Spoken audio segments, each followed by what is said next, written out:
Hello, everybody. Good evening, good afternoon. Otherwise, hope everybody's doing well. Here with another Google Hangout. This one being for Talking Packers with Steve. My NFL podcast is usually here on Wednesdays. Last week was not on Wednesday because last week, even though the show was returning, excuse me, it was draft week.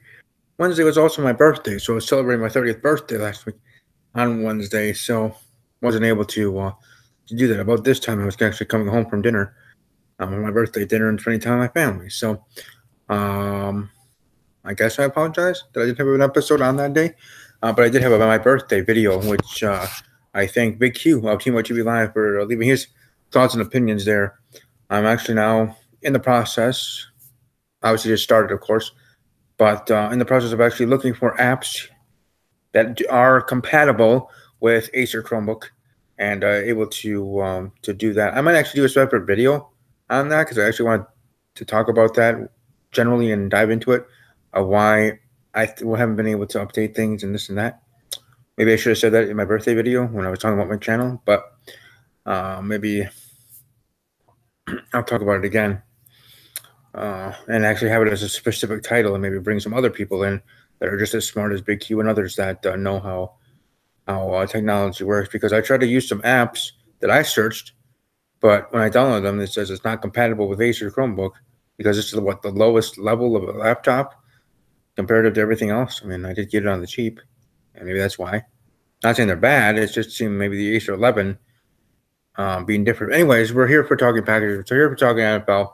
So I apologize for bringing up that other stuff, but I will do a video about that either this week or next week or sometime shortly. And maybe some people can help me out and exactly what specific names of apps, like specific names, letter for letter, that I can put in a search bar and find and actually download and actually use on an Acer Chromebook. I guess maybe save up some money and get a Microsoft or otherwise. We'll see. And we'll also see how my letters go to my local affiliate TV stations and radio stations that I'm sending around here at Sunrise Broadcasting uh, and others. Um, that hoping to see where that goes. Anyway, back here to talking football, talking Packers with Steve. Welcome to the podcast. I am a Green Bay Packer fan and shareholder, for those that don't know already. Packer fan and shareholder of the team that are the Green Bay Packers, 13-time world champions. Woo! Beat the man, gotta beat the man, right? You want to beat the team, you gotta beat the team. That's Green Bay, at least as a total franchise. Um, and I like to give my perspective on all 32 teams. I talk about all 32, mostly Packers, yes, but I talk about all 32 from the eyes of a Packer fan in that vein. And here I'm going to be grading all 32 teams on how they did in the NFL draft, at least my opinion on how they did. You can agree, disagree, the more the merrier in your thoughts. If you represent a team, let me know in the comment section below this video what team you represent. If you agree with my assessment of your team, or if you think my assessment is a bunch of hogwash crap and you disagree and you think your team did better or worse than what I said. So that's your opinion. I want to hear you share and express your opinion and type away and let me know what you think either way. Because as I say, even if we do disagree, it makes for a good, respectful debate, or maybe not even debate, conversation. And as I'm saying here, say hello to my buddy that I got for Christmas, not my birthday, but Christmas this past holidays, 2017 holidays.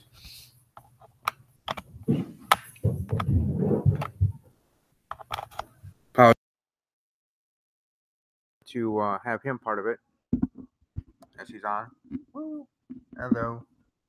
Anyways, making it. Anyways, hopefully my sound can be picked up with this.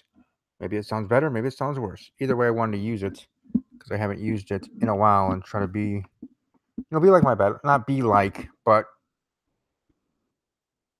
this does help. This is one thing in the process of growing the channel or bettering each video is having this microphone. Um, blue microphone, or as I call him, blue, the snowball microphone. My battle buddy here for the audio part of it. Now, visually, hopefully I can improve on that and this and that and find actual apps and go from there. But anyways, let's talk about the NFL. Let's talk about all 32 teams, and I'm actually going to do this in chronological order, A to Z. So I usually do it from a conference, however, but this time I just wanted to do it this way because I can, I guess. Either way. But let's start with the A's, and the first team up to bat here to talk about the first of the 32 to speak upon is the Arizona Cardinals. And if you're a team of that, then your Arizona Cardinals. Speaking about their draft picks, just reading them off: Josh Rosen, quarterback, UCLA, first round; Christian Kirk, wide receiver, Texas A&M, second round; Mason Cole, center, third round, or center from Michigan, third round; Chase Edmonds, running back, Forum, fourth round; Chris Campbell, cornerback from Penn State, sixth round; and last but not least, Corey Cunningham, offensive tackle, Cincinnati, in the seventh round. Like overall, Arizona, especially with their two top picks, Josh Rosen and Christian Kirk. I mean, they needed, well, I say needed a quarterback. I think they needed a franchise quarterback. Like they got a quarterback. They brought in a former Minnesota Viking. They brought in Sam Bradford, but they really needed to draft a quarterback to be their quarterback of the future.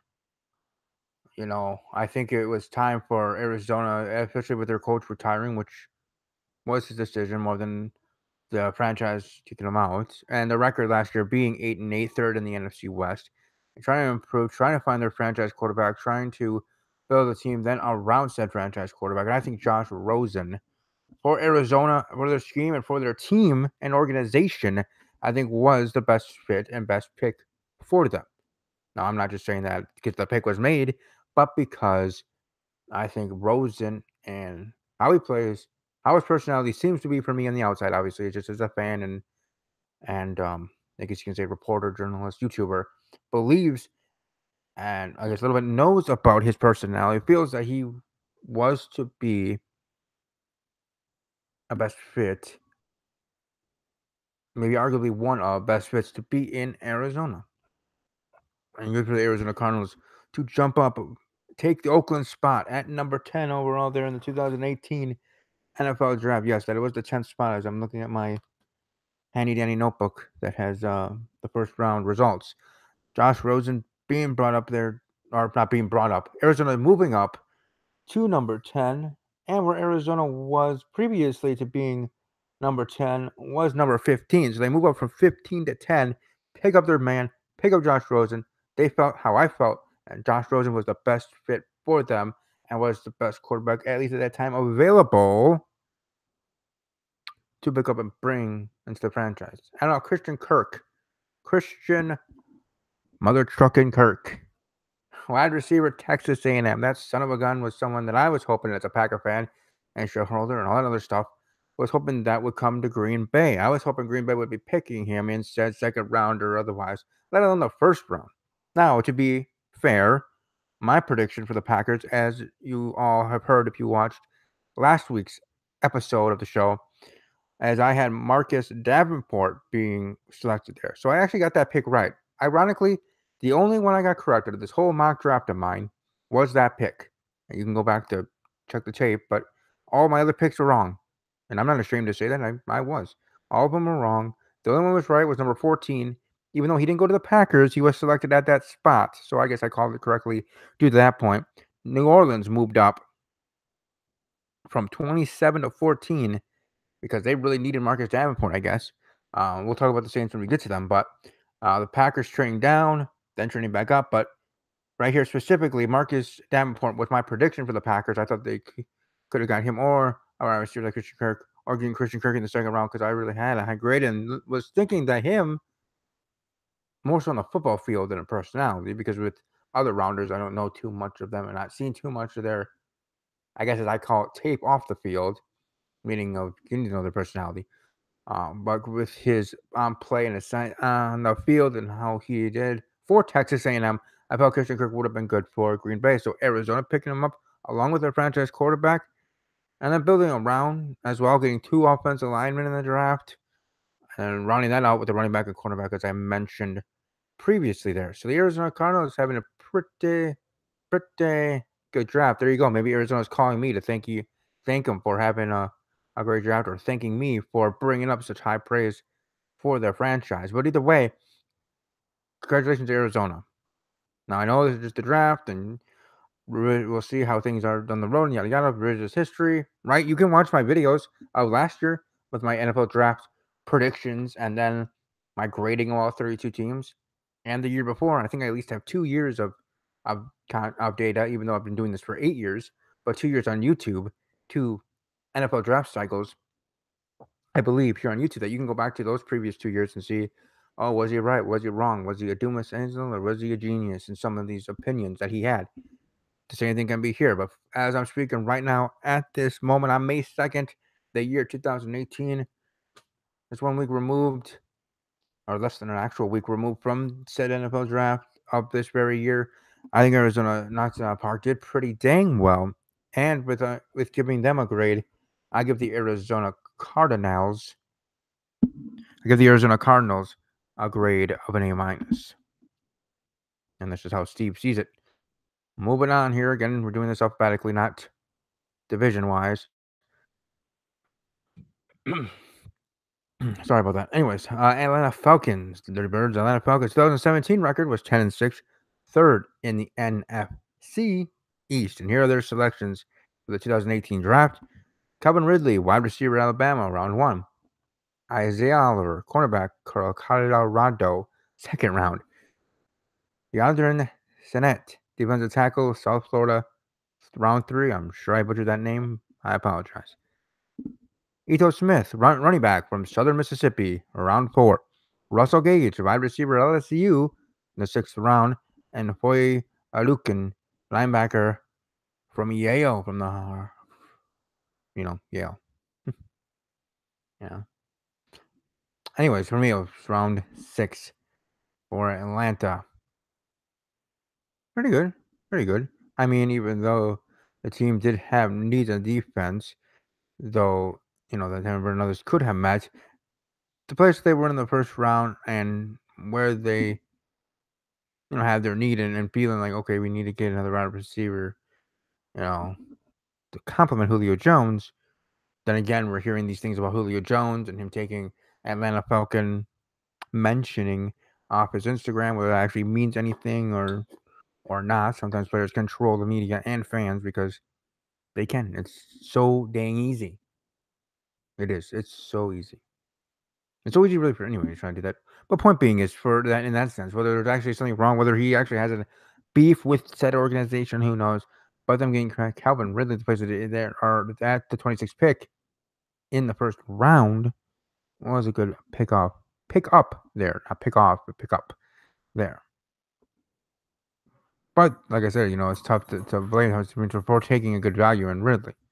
I mean, Ridley's quickness will complement Julio Jones, as I said. Just Ridley's especially him being able to bring coverage to him, leaving Calvin Johnson, but Julio Jones, one-on-ones and otherwise to be able to get the ball more often. And then also you have Mohamed Sanu, who I was big on in Cincinnati, and he's going to Atlanta. He's been there for a couple years now, I believe, but still, Mohamed Sanu, and we're getting some more touches as well during the season. But it's certainly going to be interesting to see how the Falcons receiving core gets there going heading into the 2018-2019 season. And then moreover, the Atlanta Falcons got more good of a value picks in shaping their team within the draft.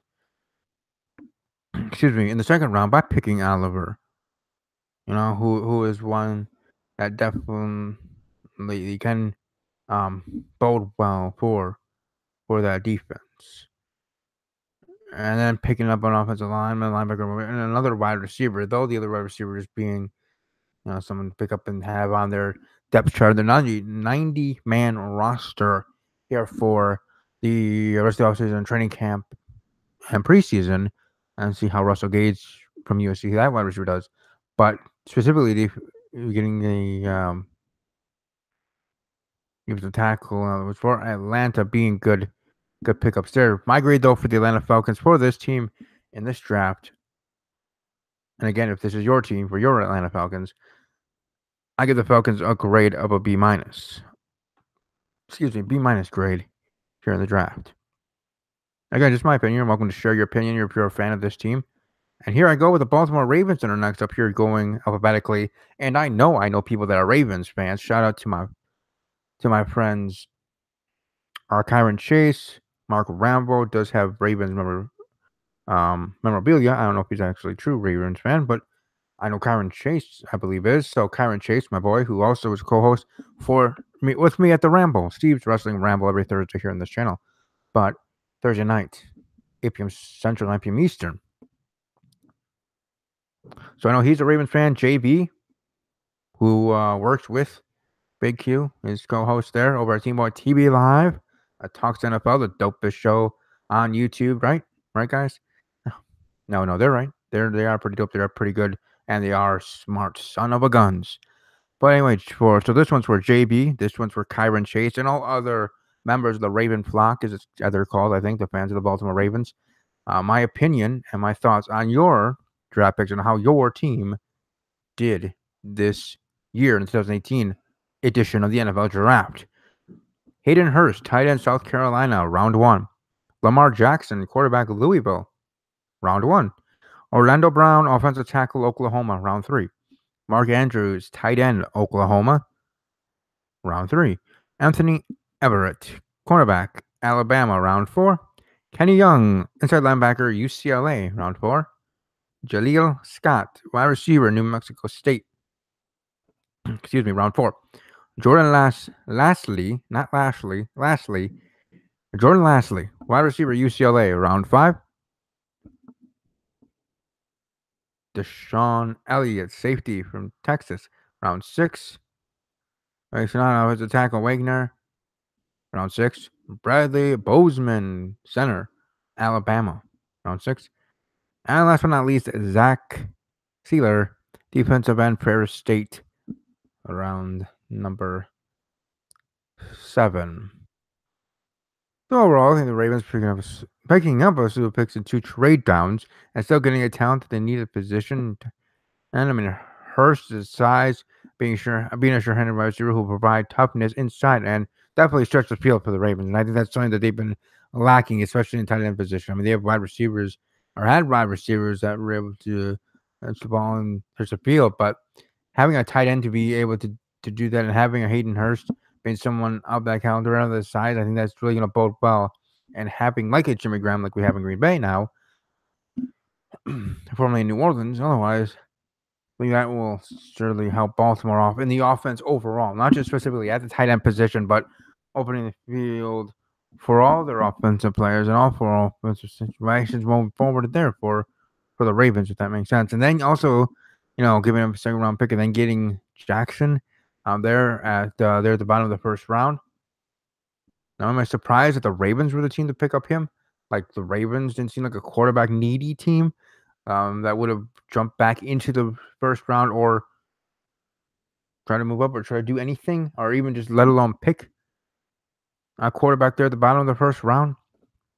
But they were, and they decided to do so. I wonder what that means, for the quarterback situation moving forward, at least in the next couple of years, right? You have Jackson sit for a couple of years, learn this and that, try to be like how Aaron was here in Green Bay with Brett, and they hope then him to be the quarterback of the future. But I think Lamar Jackson needs to sit, needs to have that time to grow, and need to learn from Joe Flacco because, yes, Flacco can teach him something, though you don't want to learn everything that Flacco does.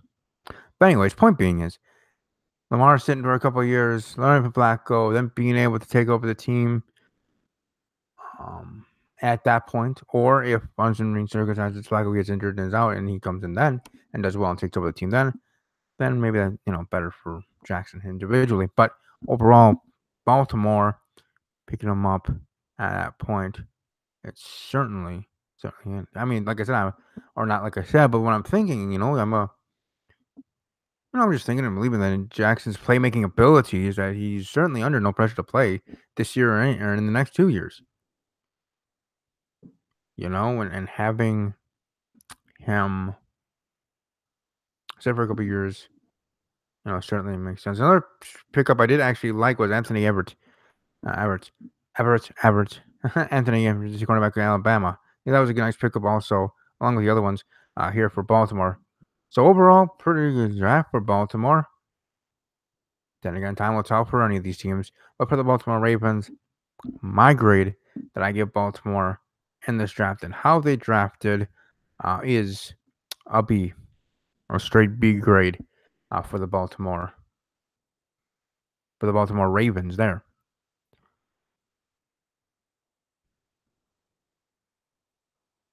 Okay, moving forward now to the Buffalo Bills. Sorry about that. Buffalo Bills here, 2017 record was 9-7, second in the AFC East. And their selections for the 2018 draft were as follows: Josh Allen, quarterback, Wyoming, round 1.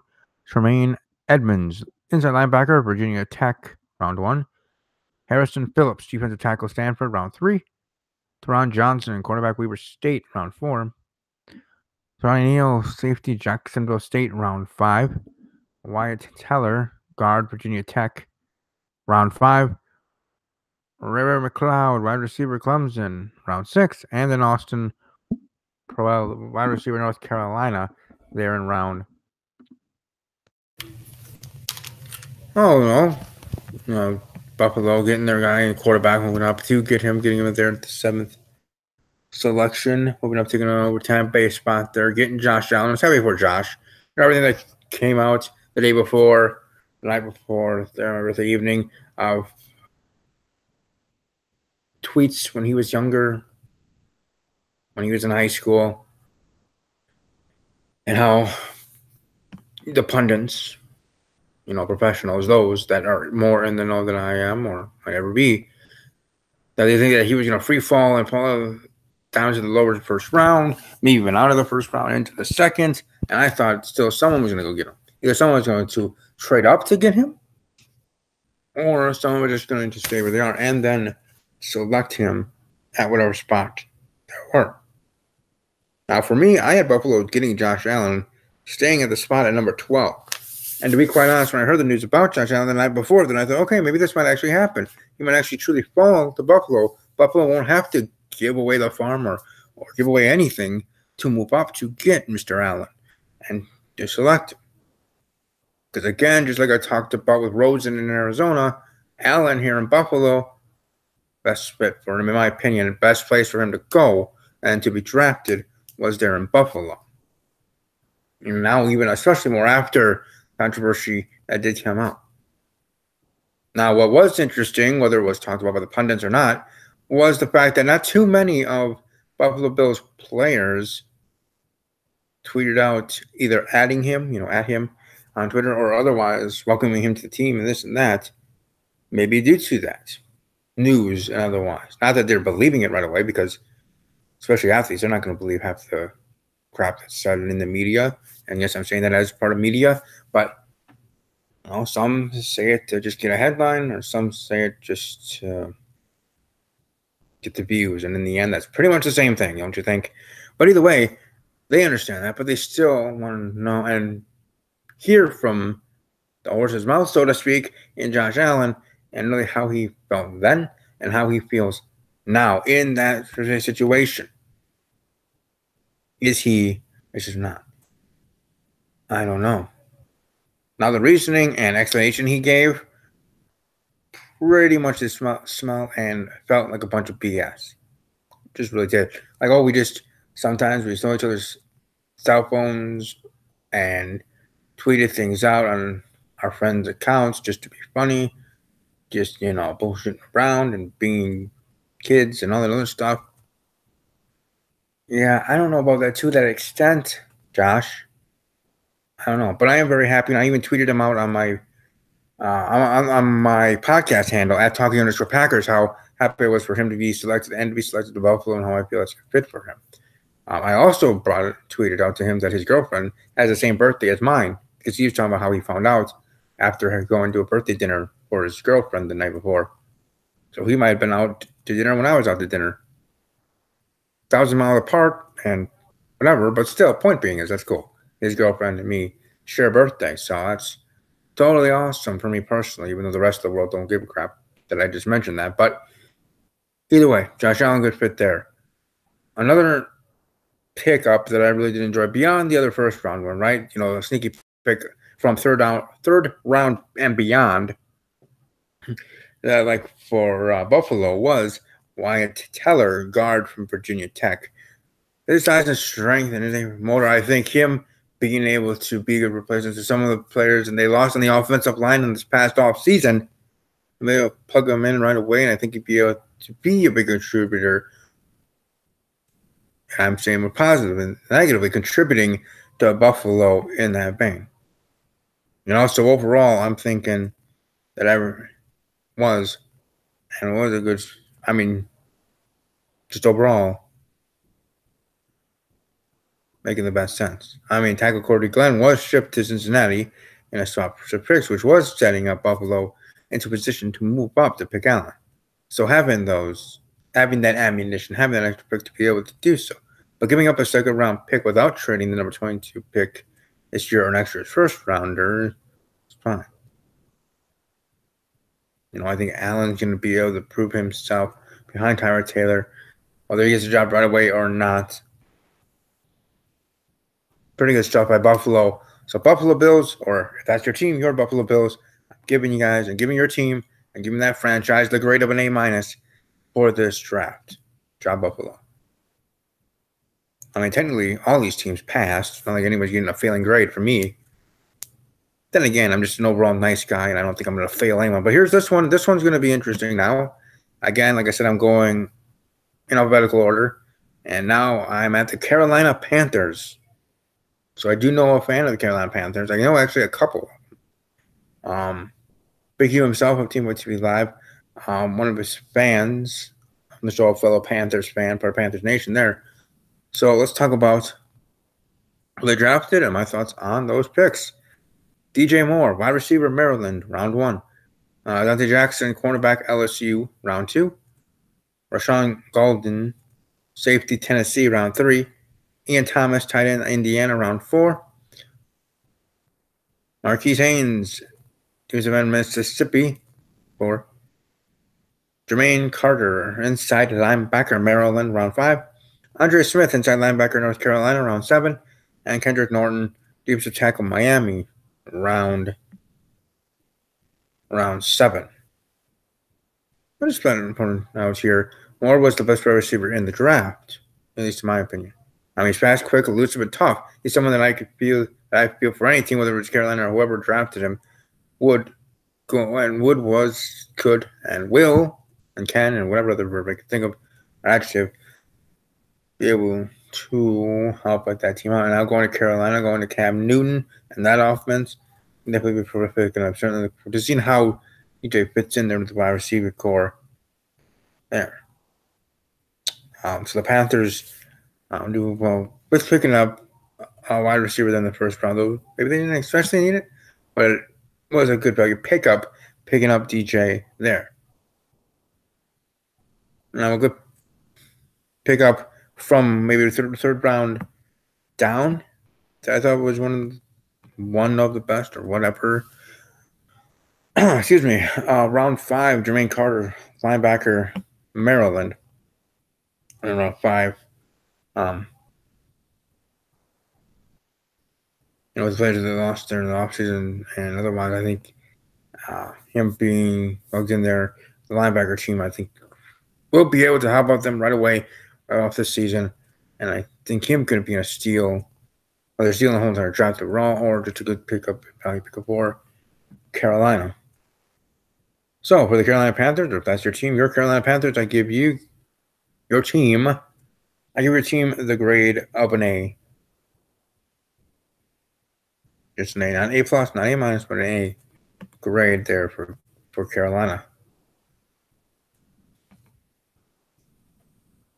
So moving on to the Chicago Bears, NFC North rivals. Roquan Smith, linebacker, Georgia, round 1. James Daniels, offensive lineman, Iowa, round 2. Anthony Miller, wide receiver, Memphis. 2. Joel Iguane, linebacker, Western Kentucky, round 4. Lyle Nichols, defensive lineman in Delaware, round 5. Kylie Fitz, defensive end in Utah, round 6. Javon Wims, wide receiver, Georgia there.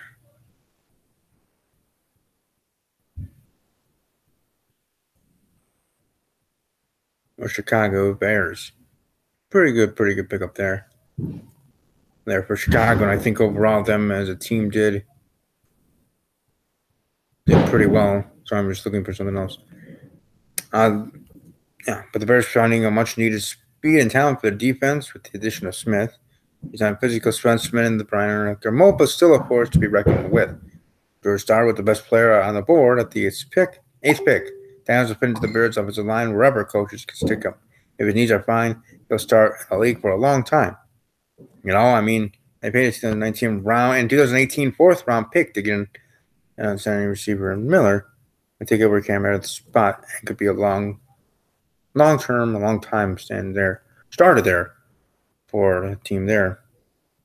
And that was going to be my, from round 3 and beyond, Javon Williams, wide receiver, Georgia, the 7th rounder. That's someone to look out for there in Chicago, let alone other teams to look out for otherwise.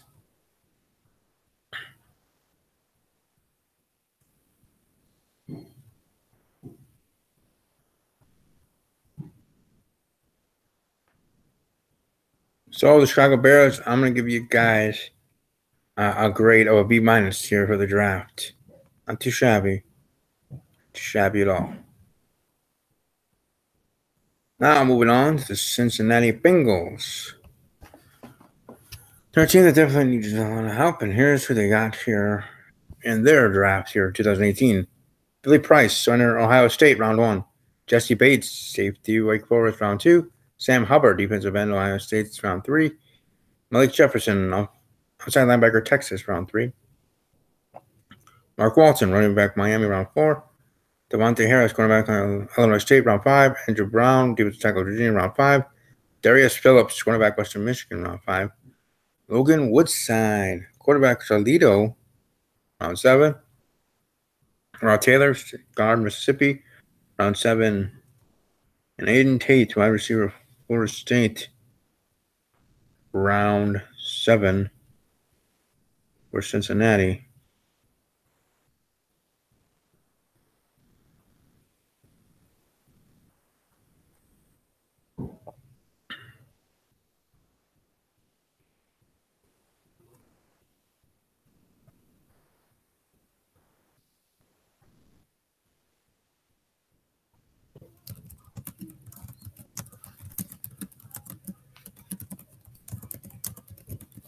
Sorry, just replying to someone.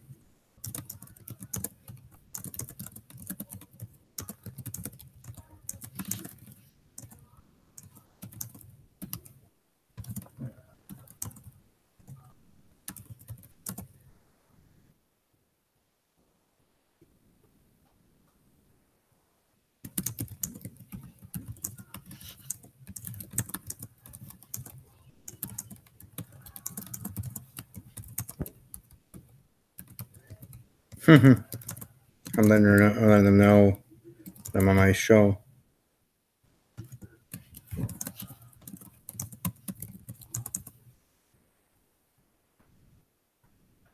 All right. Anyways, for the Cincinnati Bengals, picking up Cody Glenn from the Bills, moved down to 10 spots in the first round, will help their offensive line, so that needs to be considered for sure. I mean, selecting Price as center guard continues the Bengals' efforts to get stronger up front, though I think there could have been more of a, simply say, difference maker, or however you want to term it, selected here. I mean, the Bengals could have waited and landed a very good interior offensive lineman in the second or third round, but the Bengals thought, hey, time to get one here in the first round rather than waiting in time. But there it be. I mean, the Bengals picked up an extra third round pick by moving down a few spots in round 2.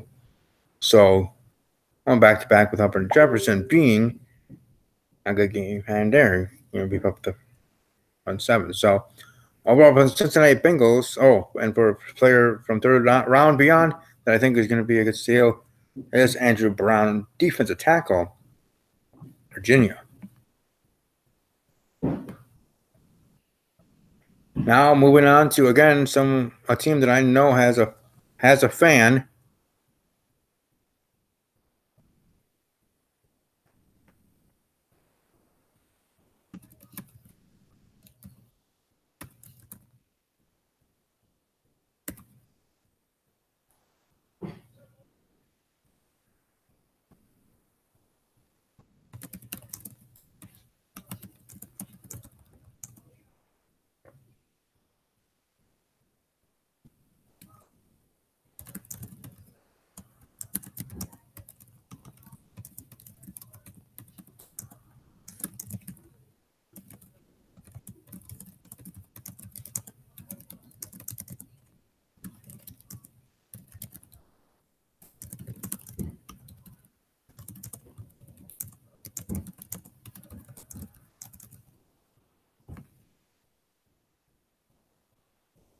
All right, yeah, with Jay of Talking WJ. Sorry about the silencer.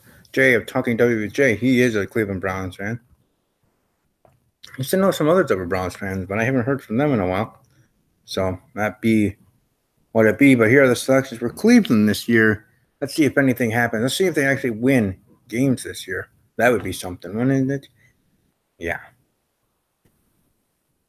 Baker. Gosh darn Mayfield. No, that's not his name. Baker Mayfield, quarterback. Oklahoma, pick one. One overall and round one. Denzel Ward, cornerback, Ohio State, round one. Austin Correa, guard, Nevada, round two. Nick Chubb, round two, running back, Georgia.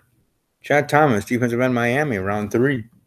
Antonio Callaway, wide receiver, Florida, round four. Gerard Avery, inside linebacker, Memphis, round five. Damian Ratley, wide receiver, Texas A&M, round six. Simon Thomas, defensive end, RDB, Louisiana Lafayette, round number six. So, yeah. Baker Mayfield. The Browns went with Baker Mayfield. I personally would have had them going with Sam Darnold.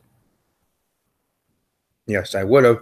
I do think Sam Darnold would have been a better fit for Cleveland and would have done better for that franchise. But they went Baker, and that'd be what it be. Hopefully it turns out well, because I don't want Cleveland to fail every year.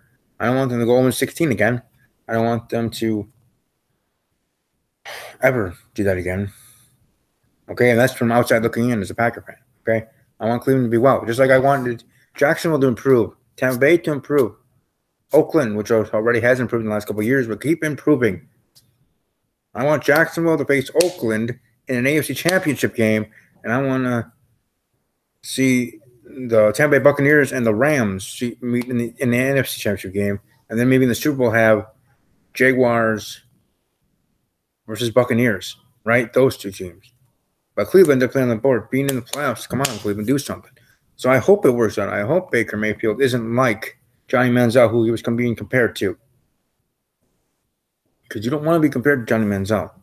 But his off-the-field antics and his bravado really turned me off, that's for sure. And again, that's just my opinion outside looking in. I know all quarterbacks, even my quarterback here in Green Bay, Aaron Rodgers, one of the best in the NFL, sometimes can get on my last nerves with his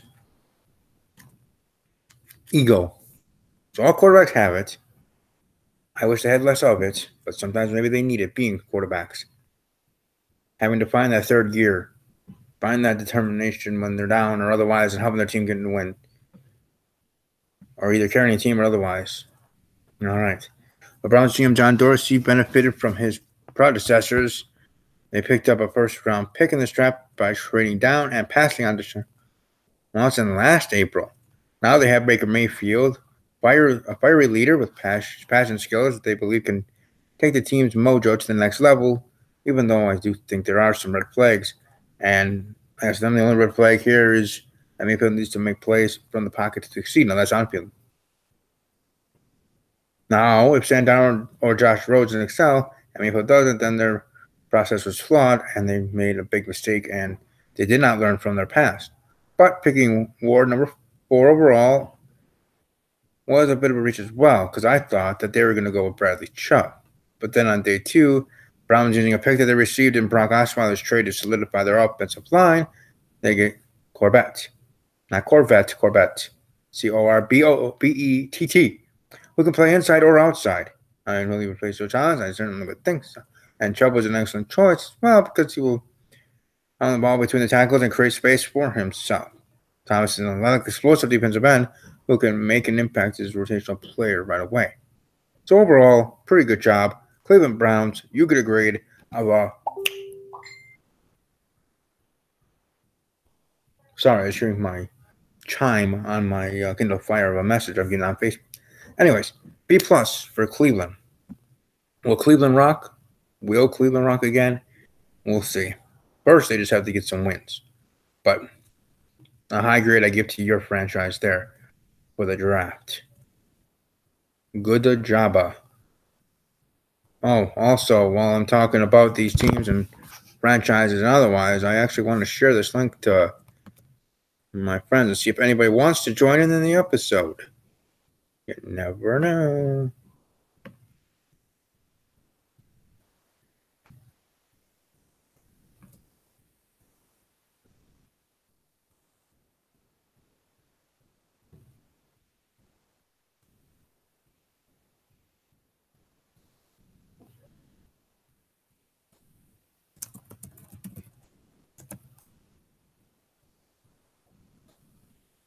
Anyways, moving right along to Dallas Cowboys, who were like the home team there, because it was being hosted in Jerry's World. They're in the actual stadium. But here are the picks for the Dallas Cowboys. Leighton Vander Esch, round 1, inside linebacker, Boise State. Connor Williams, guard, Texas, round 2. Michael Gallup, wide receiver, Colorado State, round 3. Dorrance Armstrong, Pennsylvania, Kansas, round 4. Dalton Schultz, tight end, Stanford, round 4. Mike White, quarterback, Western Kentucky, round 5. Chris Covington, outside linebacker, Indiana, round 6.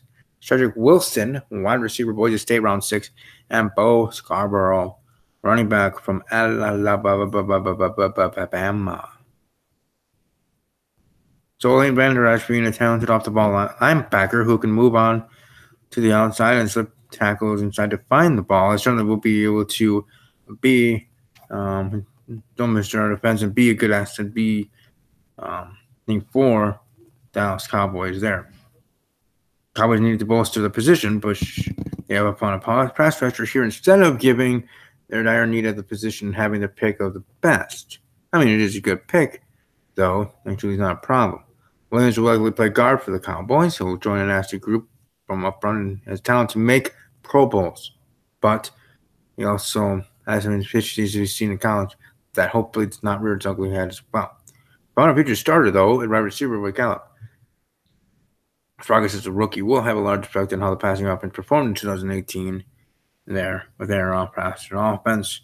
So the grade that I give here to the Dallas Cowboys in your franchise for the draft is a B grade. B grade. Good job, Dallas. It's not too shabby.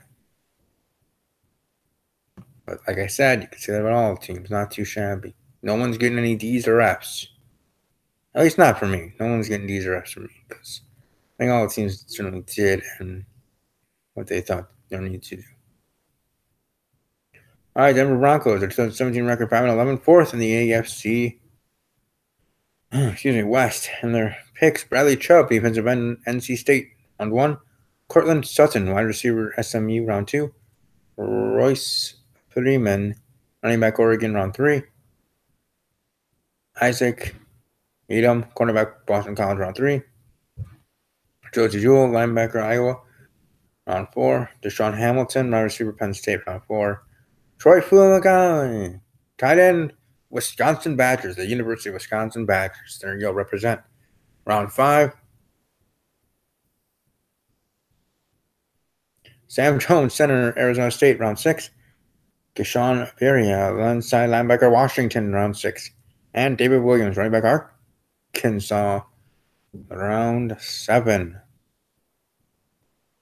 So, of course, Bradley Chubb being that best player on the board, that it makes sense for Denver to pick him up. I mean, Chubb was the best value on the board for that team at that point we're drafting. Putting him in Von Miller in the same defense makes them a dangerous defense. I mean, I think it would be best for that to be the case. So with Case Keenum's 2-year deal, took QBs out of the equation for the Broncos here. And Paxton Lynch still has an opportunity to grow into a starter position. Sutton's going to be a playmaker at the next level because of his quick feet and size. The Broncos also needed a running back. And after letting C.J. Anderson go, and Palmer Freeman, who looked more explosive later in the 2017 season, he might be getting back to his former self after struggling through injuries. If he returns to form, the team did get a steal. But if he doesn't, then maybe they wasted a pick there. We shall see, right? Dun-dun-dun. Trading Aqib Talib meant the Broncos were in need of a corner with length. Union is a good fit for sure. And for my player from round 3 and on that I think is going to be a good player for this franchise, you know where I'm going, boys and girls, men and women that are watching live or otherwise. Troy Fumagalli. Troy, good luck to you. Represent Wisconsin well. I know you will. I think he's going to do well with. And that pick specifically, pick 156, round 5, 156 overall, but 19th selection of that round of the 5th round was originally Seattle's. Then went to Philadelphia. Then it went back to Seattle. Then it went to Denver. And then Denver picking up Troy Fumagalli in the end. At that specific selection there. At least I found that interesting. But you can, that's your business. But for me, I found that kind of cool. So good luck, Troy. And that's going to be my player to watch from the Broncos franchise that was a 3rd round pick or below. I think could be an impact. And can kicking that butt. Or as The Rock said in WWE, kicking that candy ass all over the field. Only in a different way, but still. Troy Fumagalli, Wisconsin, represents. Good luck, tight end. So I don't know if I already did, but the Broncos, you get a grade of, you know what? I was gonna say B+, but since you got a Badger, I know this might not be the point is you get an A-. Broncos A-. But then again, anybody and everybody giving grades and opinions are just that, grades and opinions. And this is B- of all 32. And moving right along here, again, doing this alphabetically, the Detroit Lions.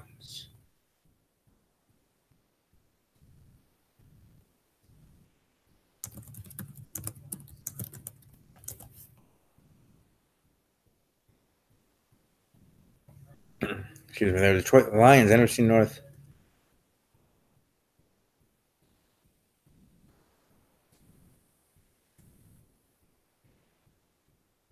Let's see who they got here. Their record last year, though, was 9-7. Second in the NFC North. They should have been number 1, but that game against Atlanta really messed them up. Anyways, Frank Regnow, center at Arkansas, round 1. Karan Johnson, running back, Auburn, round 2. Tracy Walker, safety, Louisiana Lafayette, round 3. Deshaun Hand, defensive end, Alabama, round 4. Tyrell Crosby, guard, Oregon, round 5. And Nick Bawden, running back, San Diego State, round number 7. So Detroit going stronger in the middle by picking it right now, who could play guard for now or move to the center if need be the team. Either way, he'll move the line of scrimmage, and with Matthew Stafford feeling better and feels better already, the Lions were so interested in Johnson that they gave up a 4th round pick to move up 8 spots. That's marginal value, though. I expect Johnson will be a good back. Walker was picked 2 rounds earlier than expected, but he has the skills to become a starter in the league, I do think.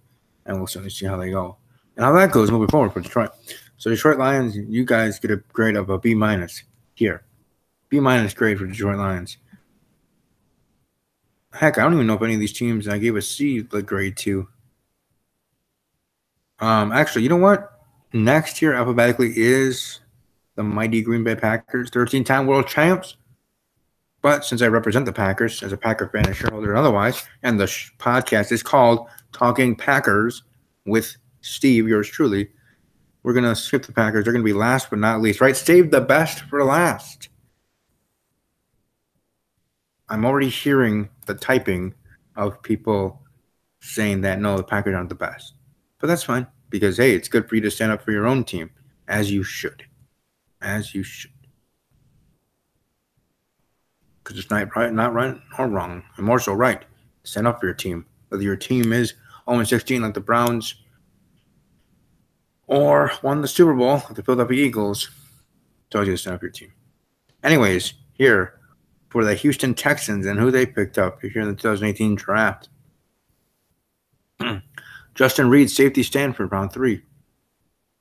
Martinez Rankin, center, Mississippi State, round 3.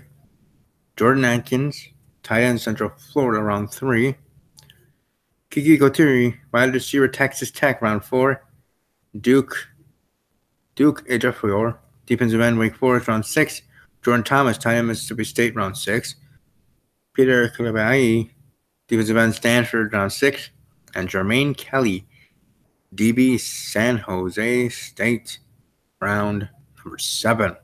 So the Texans had the first pick in the draft. Instead of trading up to pick Deshaun Watson last April, they'd be better off. I mean, it seems unlikely. So it's certainly going to be interesting.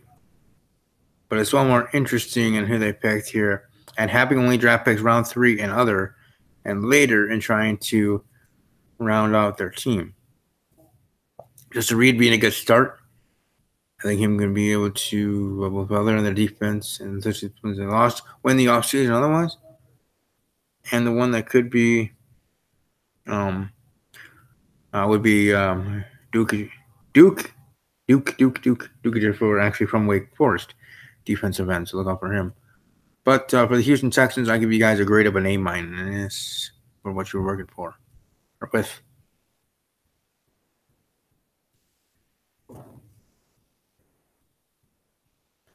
Next up is actually the Indianapolis Colts. I know one person that is an Indianapolis Colts fan, Stephen A., a co-host of mine, our fellow co-host with me over at Talking WWE with Jay. This is his team I will be speaking upon. Quentin Nelson, guard, Notre Dame, round 1. Darius Leonard, outside linebacker, South Carolina State, round 2. Brandon Smith, guard at Auburn, round 2. Kimoko Ture, defensive end, Rutgers, round 2. Taekwon Lewis, defensive end, Ohio State, round 2. Nyheim Hines, running back, NC State, round 4. Darius Fountain, wide receiver, Northern Iowa, round 5. Jordan Wilkins, running back, Mississippi, round 5. Deion Kane, wide receiver, Clemson, round 6. Matthew Adams, linebacker, Houston, round 7.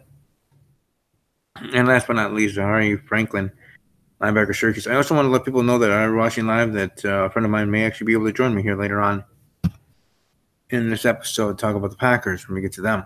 But anyways, here about the Indianapolis Colts. GM Chris Ballard hauled in 3 second-round picks from the Jets to move down just 3 spots. They still got Quentin Nelson, one of the top 3 players in the draft. So that could be a difference maker up front for the organization. So they need to protect the franchise quarterback because their franchise quarterback needs that protecting. I mean, if they could put him in freaking bubble wrap, because if he gets hit too hard again, he might be out for the rest of his career. Just retire him. But we'll certainly see. Eller converted 3 second-round picks into good players. I thought they were better players on the board than when they picked up Leonard Smith early in the draft second round. But however, they felt that the ones that they picked were better, obviously. So overall, Indianapolis Colts, I give you guys a grade of a B. And now moving on to a team that I've liked actually since they came into the NFL. When I was a kid or older, I don't know how old I was when they came into the NFL, but I know I was young or younger. And I always was a secret fan of theirs in a way. I mean, I still represented my Packers, but I think maybe it was when I was younger, it was just a logo. You know, I was big into Lion King, especially when I was elementary school kid and this and that. But the Jaguars, the Jacksonville Jaguars, here we go. Their 2017 record was 10-6, first in the AFC South. And that was a milestone in its own right. Sorry about that. Here are their picks. Taven Bryan, defensive tackle, Florida, round 1. DJ Chark, wide receiver, LSU, round 2. Ronnie Harrison, safety, linebacker. Safety, Alabama, round 3. Will Richardson, offensive tackle, NC State, round 4. Tanner Lee, quarterback, Nebraska, round 6. Leon Jacobs, defensive end from Wisconsin, represent the Badgers, round 7. And Logan Hunter from Mississippi State, round 7.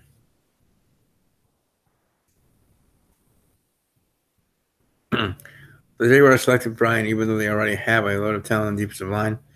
I feel that we did winning a Super Bowl defensive winning championships, right? Makes sense for Jacksonville to go after each player. So I think the value of this position being in the first round made sense for them to get him, and I think he's definitely going to be a great addition there. Now for pick third round below, Leon Jacobs. That's where I'm going. Wisconsin Badgers, round 7. Hopefully you do well. Represent Wisconsin well. I think you will. But Jacksonville Jaguars, overall, you guys get a grade of an A for your draft.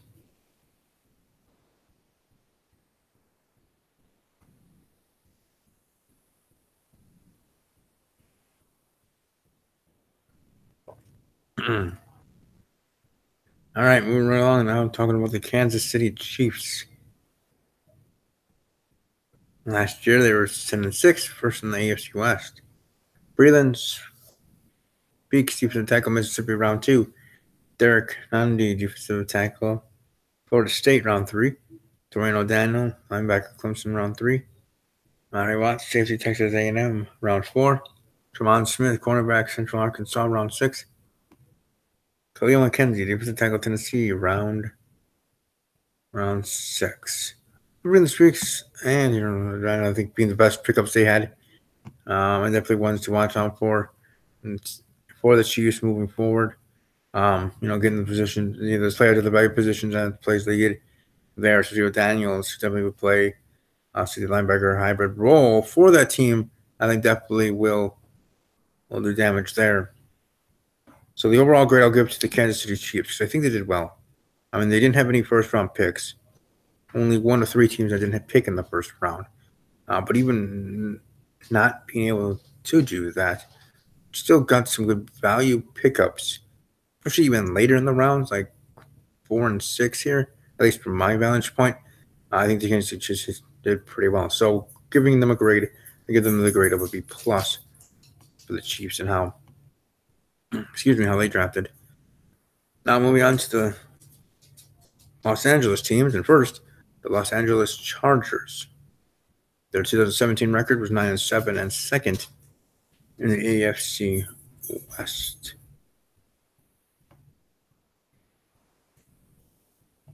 Their pickups here: Derwin James, safety, Florida State, round 1. Akani Nwasi, defensive end, USC, round 2. Justin Jones, defensive tackle, NC State, round 3. Kaiser White, safety, West Virginia, round 4. Scott Quisenberry, center, UCLA, round 5. Dylan Cantrell, wide receiver, Texas Tech, round 6. Justin Jackson, running back, Northwestern, representing the Big Ten, in round 7. But, hey, seeing how things went, seeing how people fell, so the Chargers, kind of let the draft come down to them, or coming to them, meaning in the way of just sitting there waiting for the pick to be done. And it happened at pick 17, round 1, getting Derwin James. I think for them that was a pretty good value pickup. And then later on the rounds, especially round 3 and 4, with the team of the tackle and safety, I'm sorry. And these are the players there, those two specifically, I think certainly will about that defense for Los Angeles, for the Chargers. But my surprise one to watch out for is Scott Quisenberry, center for UCLA. I really hope he makes the team. I really think he's a great addition there to that franchise. So overall, I give the LA Chargers the grade of a B- overall for their draft. Again, like I said, so far, no one getting a C grade or below. Not saying that can't happen, but from what I have here, that certainly may not be the case.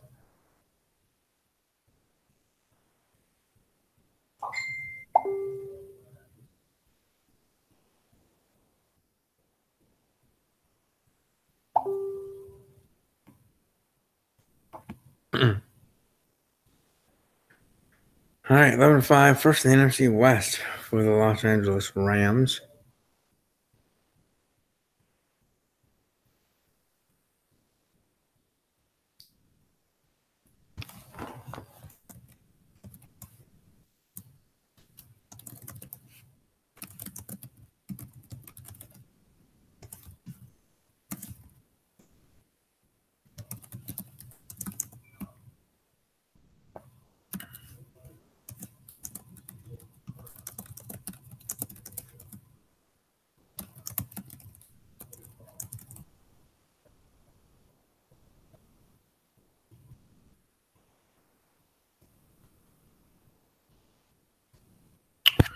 All right, so that's some of the Los Angeles Rams in the draft picks. Joseph Noteboom, offensive tackle, TCU, round 3.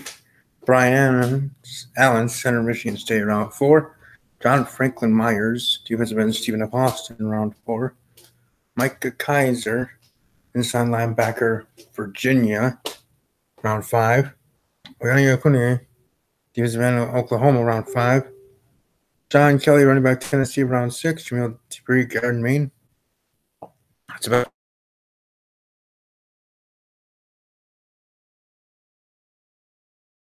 linebacker TCU, round 7. Justin Lawler, defensive end SMU, here in round 7. Apologize for moving you guys around. I'm just giving myself something to drink. So my throat was feeling a little weird. Hoarse. Talking too much.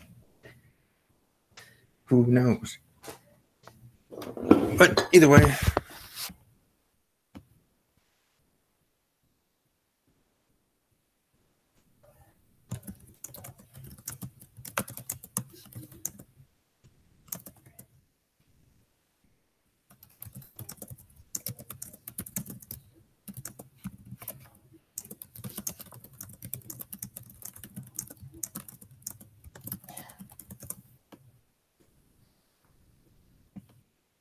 The Rams here with the picks and picking up and swamping and doing what they did, pretty dang good. For the Rams here. I think their sneaky pick there from round 4 and round 3 and beyond actually is Micah Kaiser, linebacker from Virginia. I think he's going to be a good value pick there for the Rams. The Rams grade, they actually get a B+ for their draft. Good job, Rams, for your team. If you cheer for them, so that's your Los Angeles Rams getting that grade.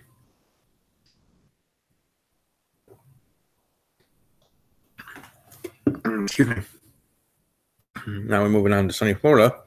Miami Dolphins are going to talk about.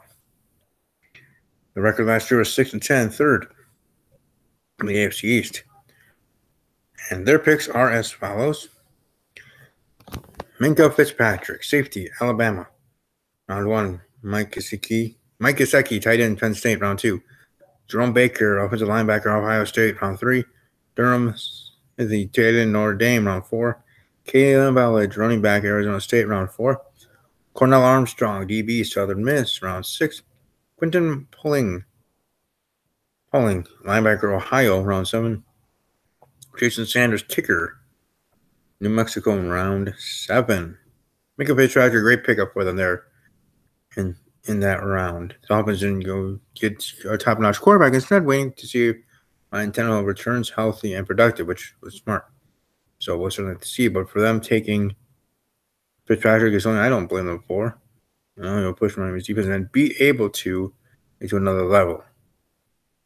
And also the other pickups being good for them as well. And not getting any receivers would maybe been a little bit surprising for me, Miami, but they did pick up some good ones in the offseason, so that might have been sad. But it would have been nice to see them at least get one.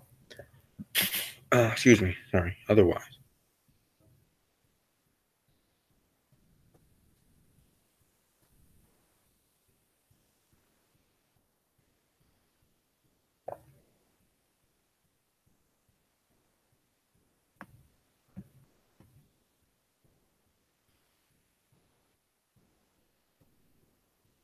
Now, so there you go for Miami. Sorry about that. But Miami grade for their overall draft is a B+. Now moving on to another divisional rival of mine here, the Minnesota Vikings. Here, like I said, going in alphabetical order. So their selections are first. Last year they were 13-3, first in the NFC North. See if that happens again. We'll see. And we'll also see how long Aaron Rodgers can stay healthy.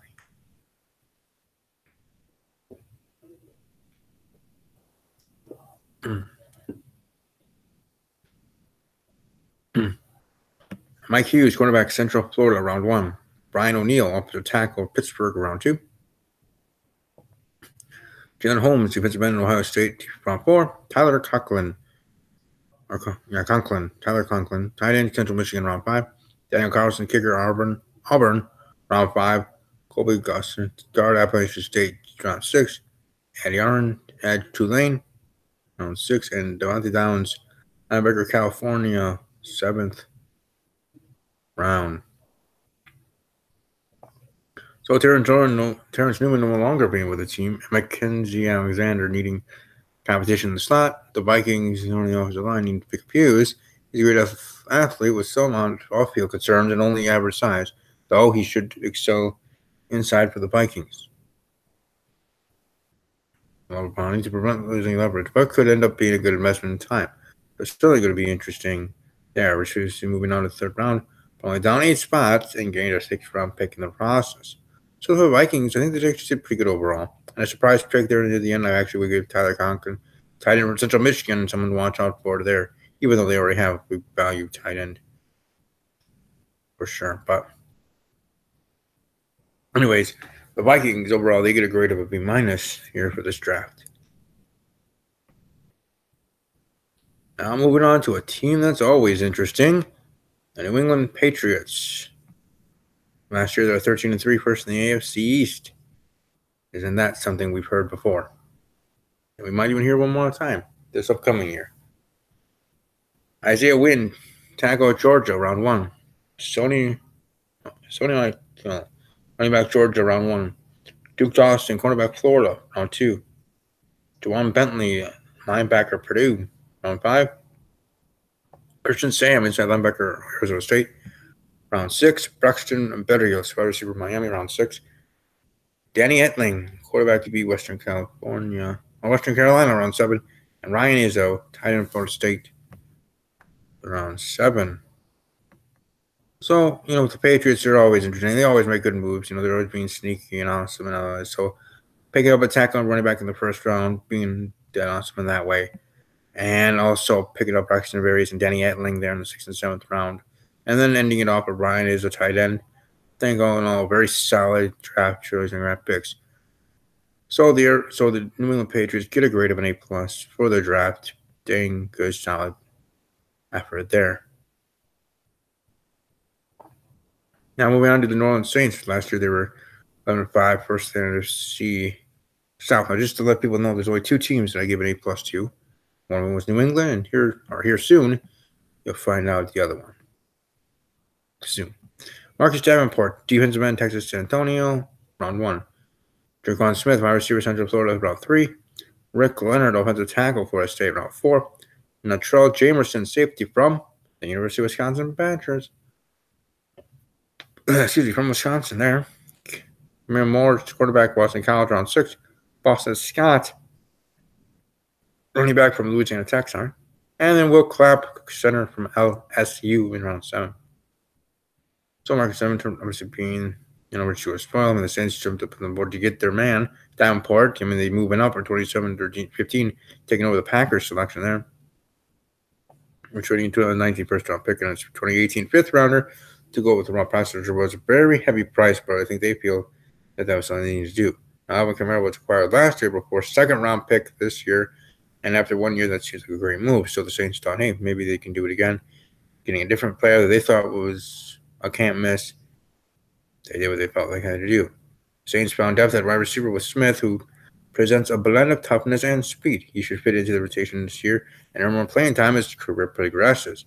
So for the Saints, I do give them the overall grade, give them the grade of a B- for their draft. Still pretty good. Solid for sure. Now we're heading to the New York teams. First up the bat here are the New York Giants. In 2002, their last year's season record in 2017 was 3-13, 4th in the NFC East. Unfamiliar territory. They've been there before. Saquon Barkley, running back, Penn State, round 1. Will Hernandez, guard, Texas El Paso, round 2. Lorenzo Carter, edge, Georgia, round 3. B.J. Hill, defensive tackle, NC State, round 3. Kyle Valuda, quarterback, Richmond, round 4. And R.J. Agatoshi, defensive tackle, Miami, round 5. So Saquon. Decided to go with him over Bradley Chubb. Fine, I guess. They feel that's a better fit and trying to help with their offense now and trying to keep Eli Manning there as long as they can, sort of thing. Have any chance to go to Super Bowl or do anything with their team? Fine. Do what you think is best for business in that sense. And for players beyond the round, who I think is going to be well, B.J. Hill, defensive tackle. Though it was interesting there in the 4th round, they took Kyle Loretta, the quarterback from Richmond, but we'll see how that one goes. But yeah, the Giants, they get a grade of a B plus. I want to make sure I said that before I moved on here to the other New York team. New York Jets last year, 5-11, fourth in the AFC East. Sam Darnold, quarterback USC, round 1. Nathan Shepard, deep at the tackle. Fort Hayes, round 3. Chris Herndon, tight end Miami, round 4. Perry Nickerson, cornerback Tulane, round 6. Willie Pokrodowski, defensive tackle Connecticut, round 6. And Trenton Cannon, running back Virginia State, actually, round 6 there to the Jets.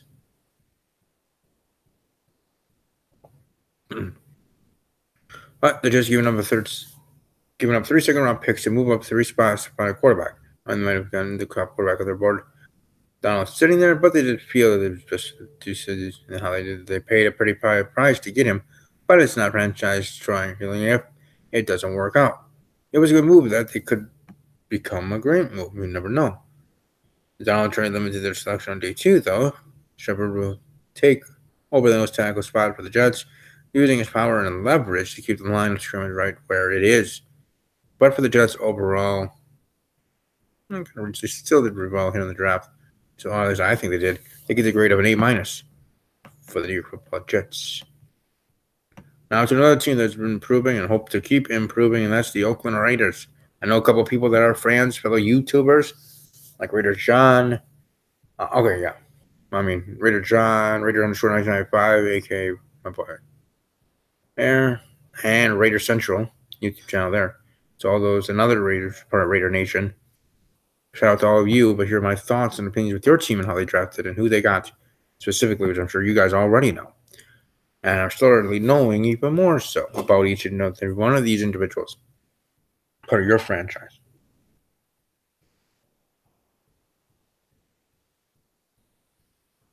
Colton Miller, offensive tackle, UCLA. Round 1. PJ Hall, nose tackle, Sam Houston State. Round 2. Brandon Parker, offensive tackle, North Carolina AT&T. Round 3. Eddie Key, edge LSU, round 3. Nick Nelson, quarterback from Wisconsin, round 4. Marcus Hurst, defensive tackle, Michigan, round 5. Johnny Townsend, punter, Florida, round 5.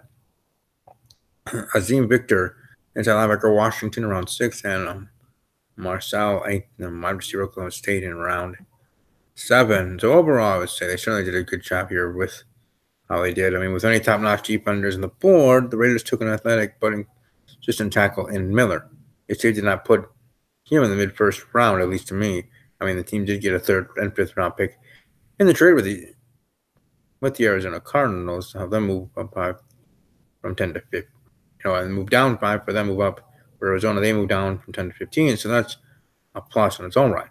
Always one of my favorite non-his players in this draft, but whose ascension to the 2nd round was interesting, sounding to say the least. I believe his quickness and tenacious nature will translate in the NFL, and it certainly made sense for him to go to the Oakland Raiders to do so, especially with John Gruden as your head coach.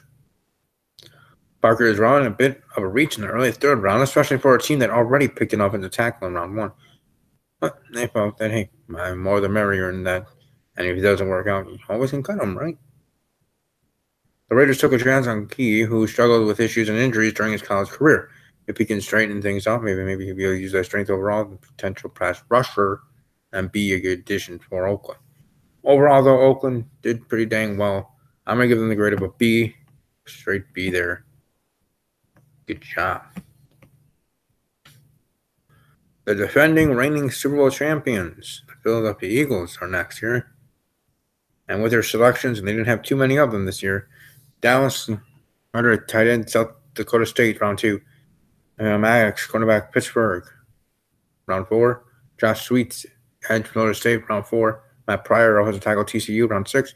Jordan Mailata, offensive tackle, round 7. So overall, not getting too many people. Dallas Garrett and Josh Sweet actually being the biggest, I would say, they had. So overall, this will be a quick one just to say that, hey, job Philadelphia, see how you do holding that crown, being 13-3 first in the East last year. Wish you all the best. You guys get a grade of a B- here for your draft.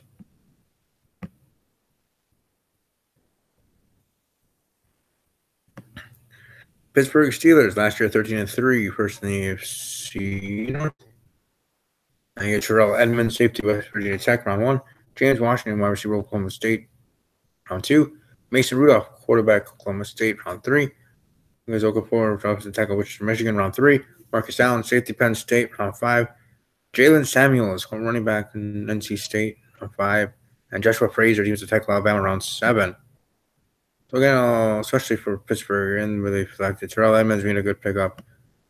I was surprised when picking up Mason Rudolph, a quarterback. I mean, he did, but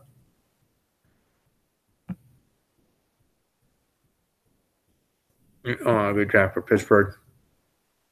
And I certainly think they did well there. So they get a grade of a B-. At least for this year's draft, for sure.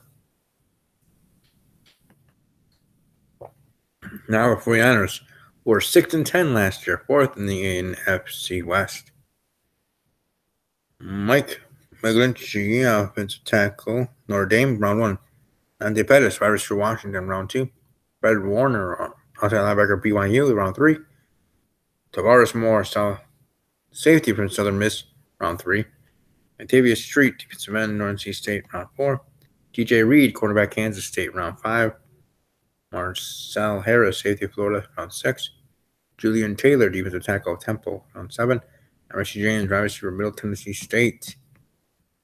Right there. McGlinchey brings power in the run game, and if he can learn to be a pass protector, the 49ers will have a great find. He's a solid player, but line Tremont Edmonds and safety Jordan James and Fitzpatrick would have been a better value, but there you go. Armed with 2 second-round picks, they moved up to get Pettis, a competitive receiver returner. That was an adequate value. Warner is a solid linebacker, worthy of a 3rd-round pick. He'll short things up at whatever spot the team requires in the second round to do. Moore, a late riser, is an athletic player with starter potential, at least to me. Grade for the 49ers, B-. We're getting here to the end now. Here, Seattle Seahawks. I know at least one of their fans, Norm Cam, who's been on the program previously.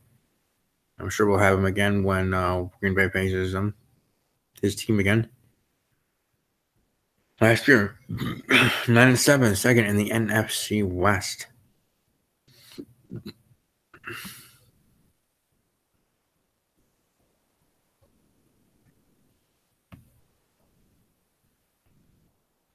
Rashard Penny, running back, San Diego State, round 1. Rasheem Green, defensive end, USC, round 3. Will Dissly, tight end, Washington, round 4. Shaquem Griffin, offensive linebacker, Central Florida, round 5. Trey Flowers, safety, Oklahoma State, round 5. Michael Dickerson, punter, Texas, round 5. And also Jamarco Jones, offensive tackle, Ohio State, round 5. Jake Martin, edge, Temple, round 6. Alex McGough, quarterback, Florida International, there in round 7. The biggest story of the draft, let alone for the Seattle Seahawks specifically, Shaquem Griffin going to Seattle. Along with that, and along with other stories, the Seattle Seahawks, for me, get a grade of an A+. How they hit it with the specific positions in the rounds. You get a running back there in the 1st round, tight end in the 4th round. You put Shaquem with his brother there on the same roster in round 5, or they're in the same defense, and then you wrap it up getting a quarterback there in round 7, though you don't need one right now. Always good to be drafted. And trying to mold someone from the draft. That's usually how you should do it. You do.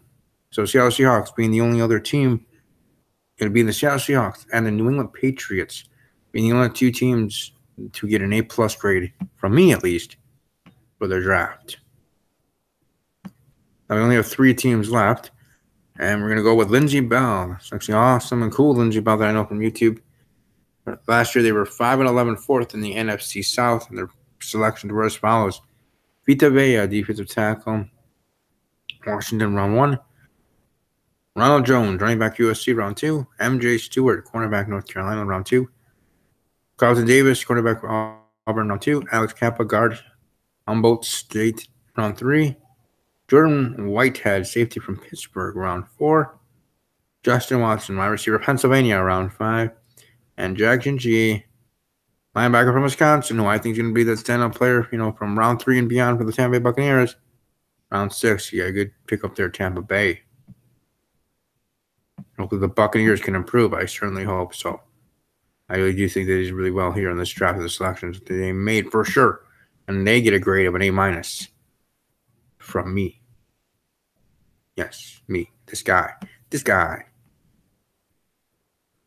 Now moving on to one of the last two teams, or at least two teams beyond the Packers.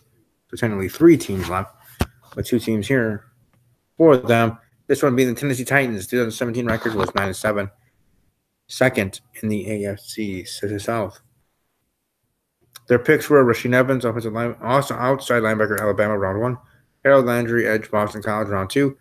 Dane Christian, safety, Arizona, round 5. And Luke Falk, quarterback, Washington State, round 6. Only 4 selections there. Not too bad of a draft, though, for Tennessee and the values that they got for their selections. But overall, I'm giving them the grade of a B minus. But still not too shabby. Now the Washington team. Last but not least, at least for the Packers, their picks are first. Last year they were 7-9, third in the NFC East, and their selections in the 2018 NFL Draft were Daron Payne, defensive tackle, Alabama, round 1. Darius Geis, running back, LSU, round 2. John Tristan, offensive tackle, Louisville, round 3. Troy Apke, safety, Penn State, round 4. Tim Settle, defensive tackle, Virginia Tech, round 5. John DeAndre Hamilton, linebacker, Alabama, round 6. Greg Stroman, quarterback, Virginia Tech, round 7. And Trey Quinn, wide receiver, SMU, there in round 7. So Payne wasn't overly productive in college, but his ability to stop the run was as really needed for the league's worst run defense. To improve, he and his former teammate Jonathan Allen could be a great 1-2 punch there in Washington. Just have to see it. Washington took a chance on running back Darius Geis, though, I would say, who was tough to tackle at the college level. They need the true bell cow back in Washington. Now they have one who runs angry and no doubt carry a large chip on his shoulder from dropping in the draft. Christian played both sides of the line and probably Virginia's offense in Louisville, and his athleticism made fans of scouts across the league of him. He'll have to up his game, though, as he handles the strength of pro defenders there. But for the Washington team, I give them a grade of a B+ for their draft. Dun, dun, dun. Now we finally move on to the final team, to my team, to the Green Bay Packers. Here are their draft picks. Last year, the Packers were 7-9, third in the NFC North.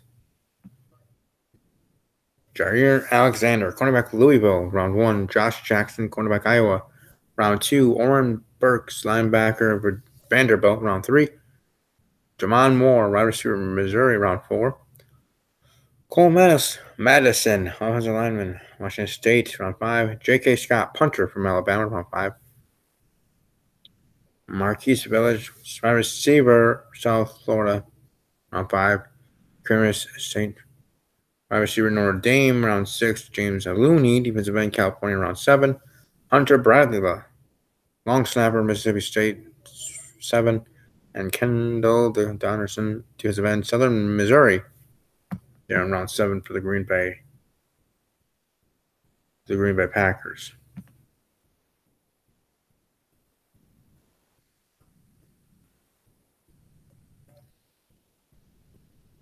I guess I'll just share my thoughts here. Even with talented safety Duran James on the board, the Saints gave the Packers a deal too rich to give up. Getting 2009 first-round pick was a steal, and now Alexander was the second-best corner in the draft on most teams' boards, despite being a shade over 5'10". They did give up a third-round pick to move up, but the effort of the 2 trades still positive, and they met their biggest position need with a player who can be an above-average starter. The team continued to bolster its secondary with Jackson in the second round. The question is, though, should they have picked 2 corners right away, ignoring other needs? That was the only question I had. I mean, with aging free agent veteran Terron Williams planned to get started this year, it was probably a good move. Moving up with Burke cost them a 4th rounder, though. But he adds athleticism, strength, versatility, and intelligence to this team. I think that would be greatly valued. It'll be a good starter for them and a spot they desperately needed to upgrade in overall.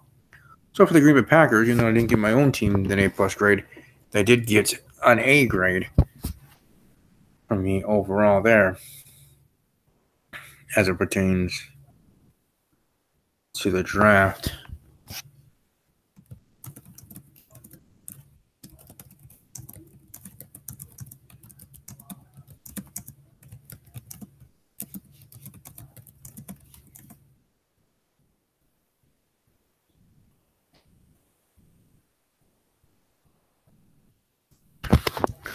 Oh, a good, entertaining 2018 draft.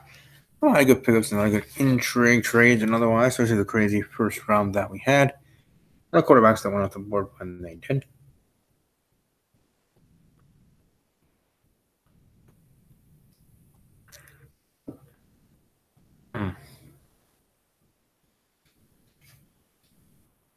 I just want to check some.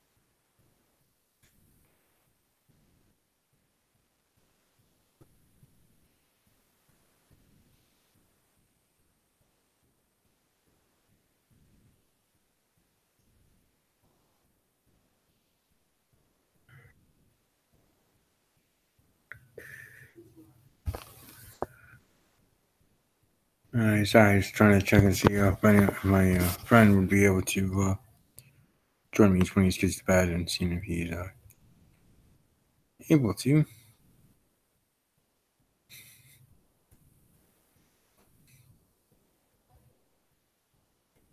Yep. Sorry, but anyways, hey, there's a lot of things going on here with the NFL draft. And a lot of things crazy going on in the NFL.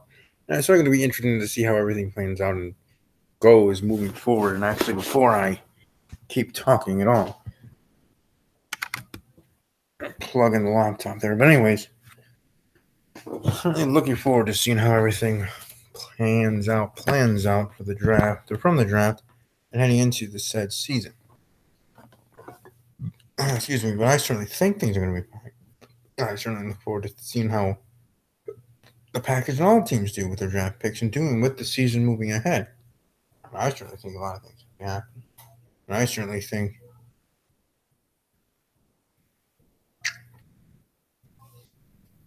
with how the draft went, that it certainly will go well.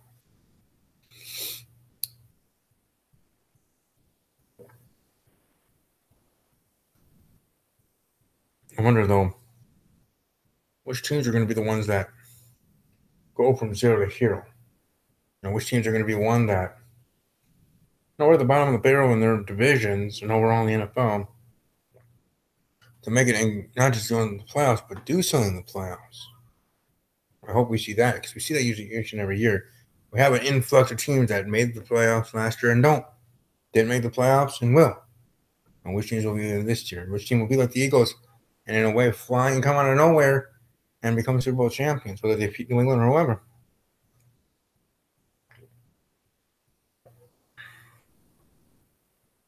I'm really hoping that Cleveland does improve and wins games and starts to trajectory that way. But we'll certainly have to wait to see in that sense.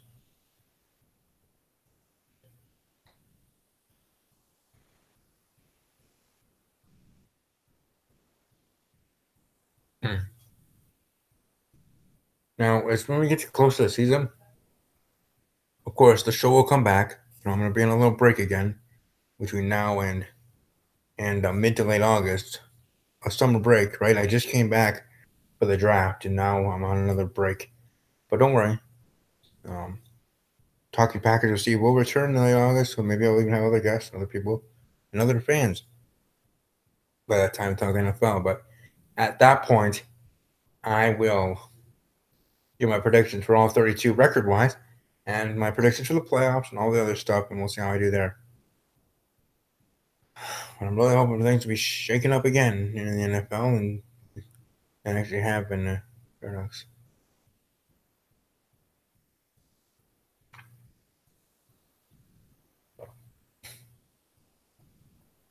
I mean, this league is certainly going to be interesting when Roethlisberger, Rivers, Rodgers, Brady, Manning, Eli, of course, all retire. And I want to talk about intrigue in the NFL, where all 32 truly have a chance now, or at that point. Though with teams already getting their franchise quarterbacks down together, but still the future. Because it's always interesting, right? You always have these, maybe not super teams, but teams at the top with their great quarterbacks all the time. Like when others retire and this and that. You know, when Brett Favre, when Brett Favre, Steve Young, Troy Aikman, John Elway all retired. Like what? Everything's gonna be behind. It's then other quarterbacks take over as the top quarterbacks in the NFL.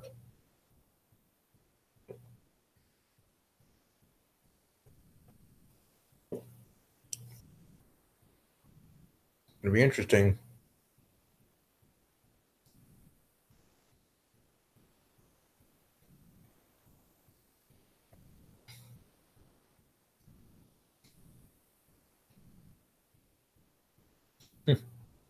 But I'm looking forward to seeing how everything goes.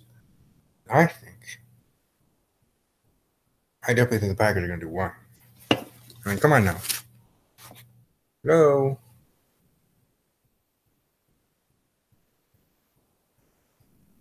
I want to get another hat like this. I want to spend my hard-earned money from my job, or just in general, get another Super Bowl hat and wear it again. I'm not going to wear this anytime, obviously, but wear an updated one. Super Bowl champions of the 2019 season, 2023 season. I don't care. Whatever. Packers being champions again. Ooh. Yeah, so seriously, it would be nice.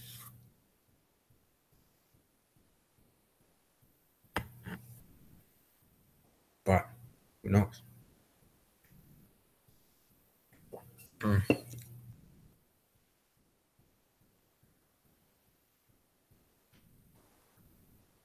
And with me, I wish there was a rule. And this is me just being the kind, whatever, glass half full kind of person that I am. Every person that's drafted, make a team. Whether they make the team that they're drafted by or just one of the other 31, I'll make it in the NFL and at least play 3 years minimum. I would say 4 years, but no. I'll say 2 years since I like even numbers, 2 years minimum in the NFL. Whether they flame out for other reasons or not. But all people that were drafted, let alone also undrafted, priority free agents, otherwise, specifically to all that were drafted from number 1 overall pick to Mr. Relevant. Well, this year, Mr. Relevant, my receiver, so that's pretty awesome. Going to Washington, I think. I hope he makes the roster. You know what? I hope he becomes one of the best receivers in the NFL, whether it's for the Washington team or another team. Heck, he can come to an NFC North team, defeat the Packers to win said division one year, and be the reason for that, and I'd be fine with that. I'd be like, cool. Mr. Relevant certainly isn't irrelevant now, is he? But it's pretty cool, though, what they do now for the last pick of the draft, just with the Mr. Relevant tag on it, and you get to go to this party or event and thing and stuff like that. It's actually would be pretty cool. As if I play football, if I played football in high school, I would have been a kicker, a special teams player. But doing kicker, more so field goal kicking than actual punting. Like if I actually had a position, it'd be kicker, still be in the special teams family, but kicker more than punter. I was better at that. When I was a kid, my dad actually made just wooden posts, like the regular field goal bars like that, just little wooden things to be like that over our swing set. So we have the swing set. You had that long flat surface there on the top. You just put the uprights there, 2 wood panels there, and I actually had a tee that I used. Like a kickoff tee more so, but I used it for field goals. Practice that. I don't know. Maybe when I was a freshman, I should have just went out for football. Special teams, though. And been their kicker. But then again, would I still be able to kick someone even with all the uniform stuff on? Because even though you're a kicker, you still have to wear all that stuff for safety reason and other reasons, but still, you do. Because trust me, defensive line or lineman will want to smash you because of that. They have the right to, so either fumble or otherwise, your live ball. That's probably what I would do.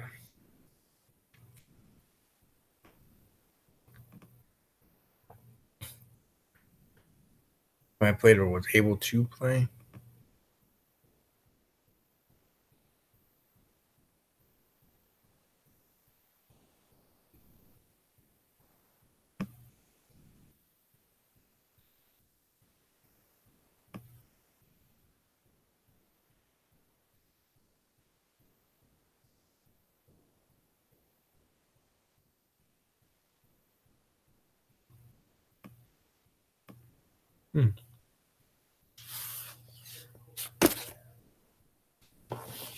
All right. Well, it's here. I'm just gonna wait here for my friend. Like I said, he will be able to join right now. He's just gonna get into bed. Hopefully, though, when he does join, we'll talk about and he'll share his thoughts on the draft and the Packers and maybe other things overall he wants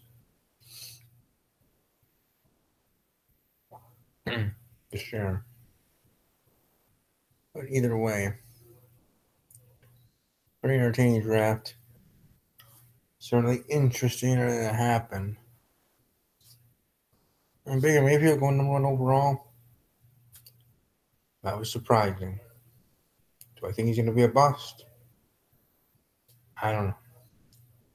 I just saw too many red flags with his personality.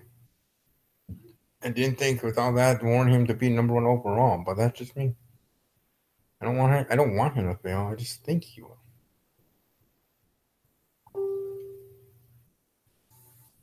I certainly look forward to seeing how that all works moving forward.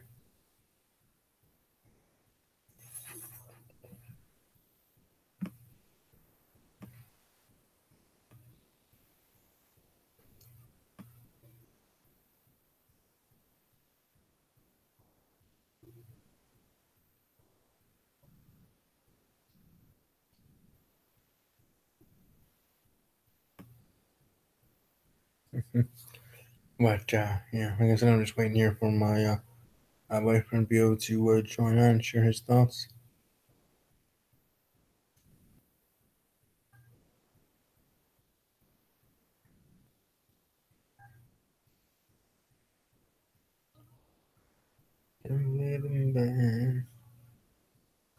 Better than on the rest.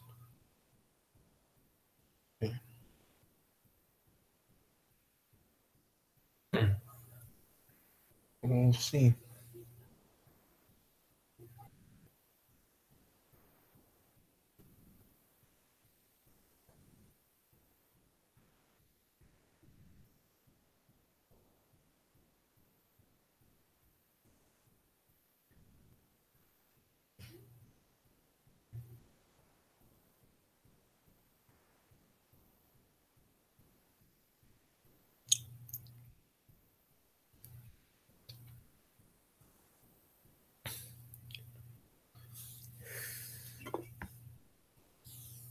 Simply best.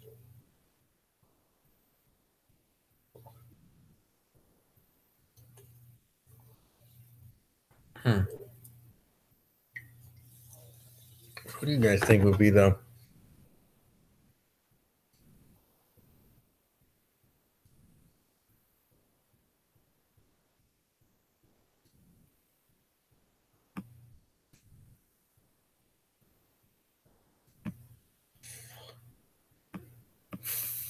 all right?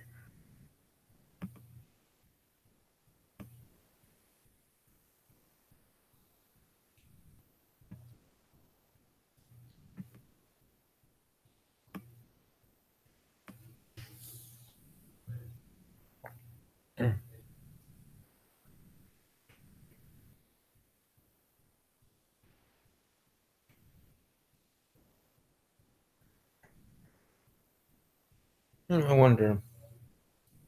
Let's see with the Packers and our picks. How we're gonna do. And how many of them are actually going to be making the roster? Right, I'm one that wants to see them all, but that's just not going to be the case, right? We're going to have some that is allowed cut early or otherwise, especially by the time we get to the 53.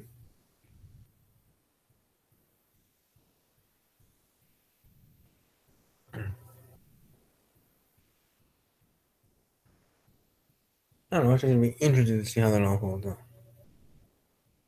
Sure, it'll be fun.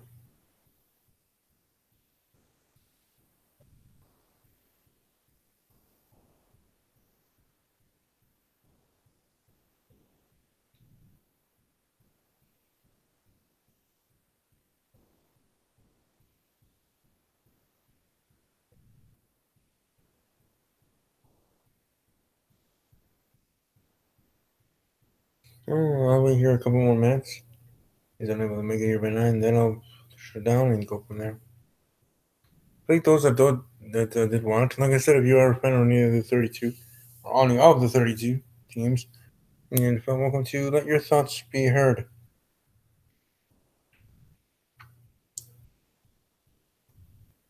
Sorry about that. But in the comments section below, what do you think? And if your draft picks will do, has it improved or just or made the team worse? However you feel, your thoughts are different from mine, and you would give your team a better grade or different grade than I give. I mean, not like I'm an actual teacher. No, that is one thing though. If I ever wanted to be a teacher, that would be actually the fun part in the sense. I mean, heck, even myself when I was a kid, whether in high school or otherwise, like grading papers or grading my own, like sometimes when I was able to.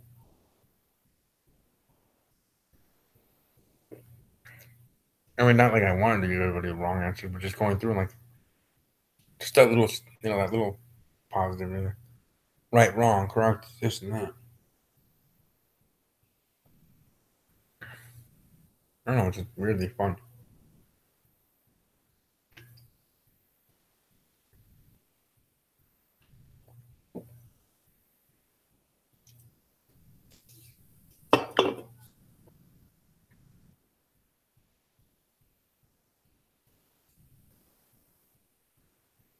But, yeah.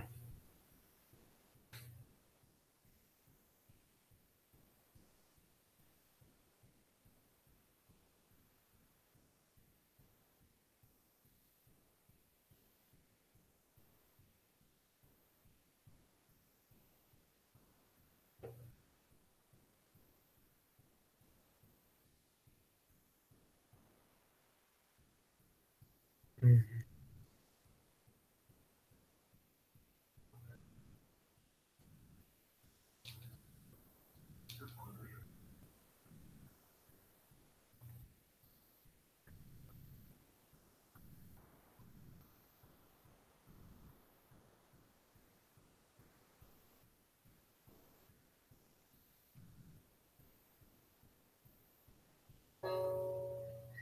All right. Well, it's 9 o'clock. So all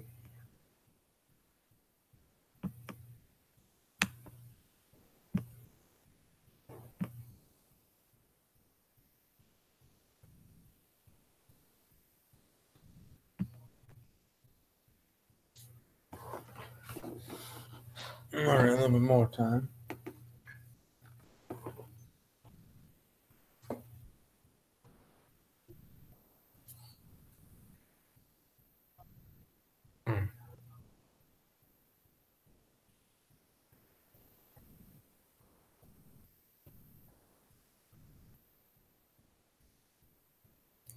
Mm. It would be interesting to see how all these things plan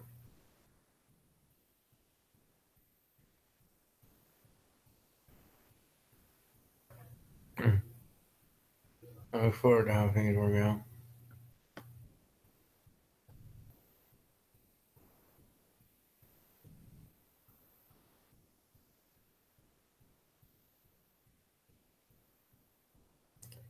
It's wondering. We still have so much time.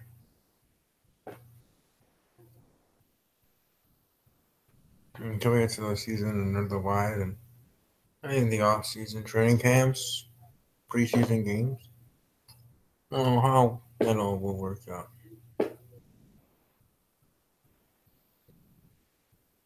You don't know. Late round picks could be the franchise of new players, right? Just never know whether they do the rookie season or otherwise. Could be their own time in the Ross.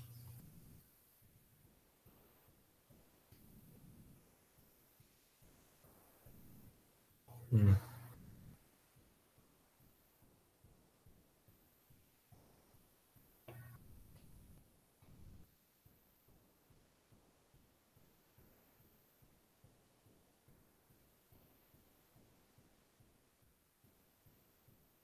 Hmm.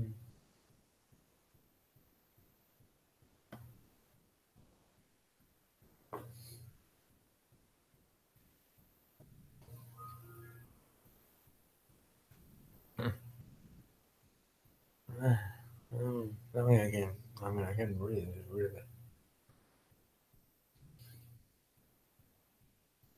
Yeah, that's what I'm thinking. No, I can get breath. You just breathe the throat.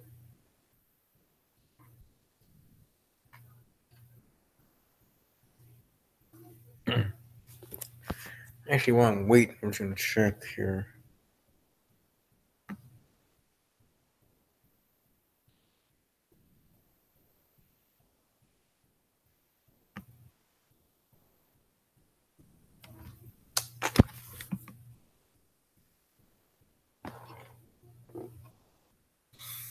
Right back.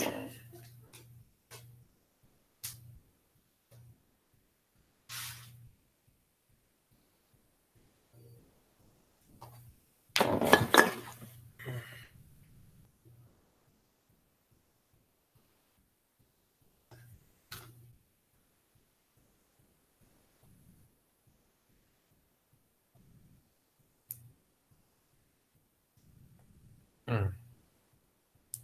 I'm gonna check my Instagram. People can welcome to follow me on Instagram. You go to Instagram, you definitely can see a lot of women in bikinis. So easy in there.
Hmm. Let's check it in here and see if there's anything big. NFL news. Not from what I could find, but.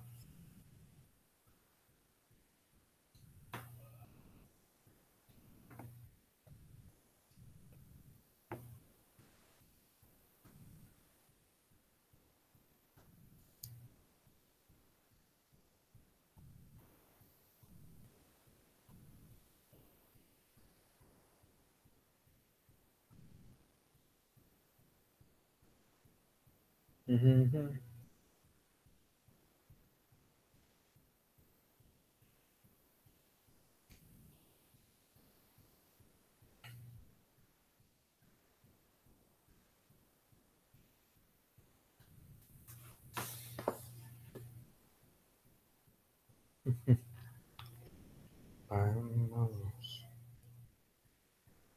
Take them over.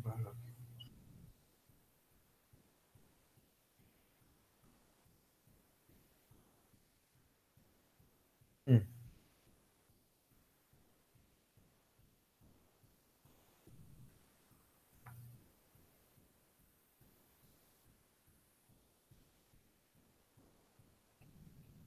Why don't we can? All right, I guess I just want to wait a little bit longer to see if my friend is able to join us or join me, frankly, here now. Talk about the draft, talk about the Packers, how we did.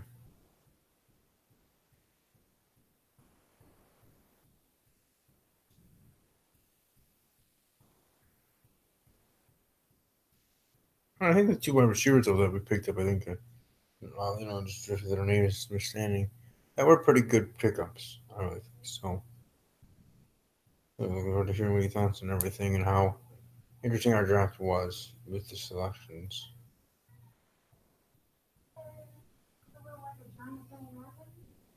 Yeah, Big Bang Theory, awesome.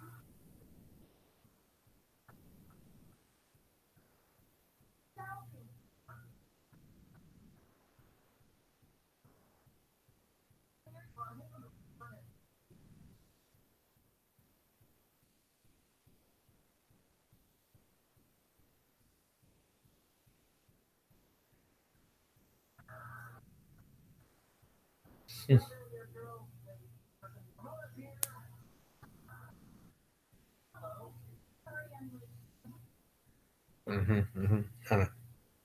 Right. I guess just Packers are gonna do well. And we have a team with Aaron Rodgers trying to be fully healthy again, and we did get rid of Jordy Nelson.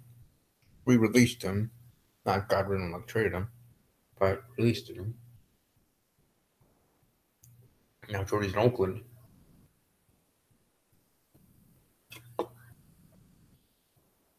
The Raiders.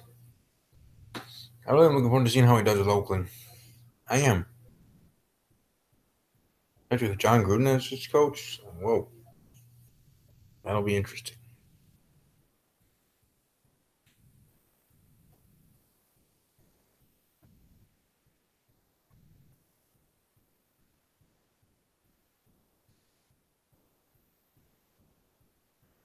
Oh, he was on. So was the actress who plays Penny in Big Bang Theory.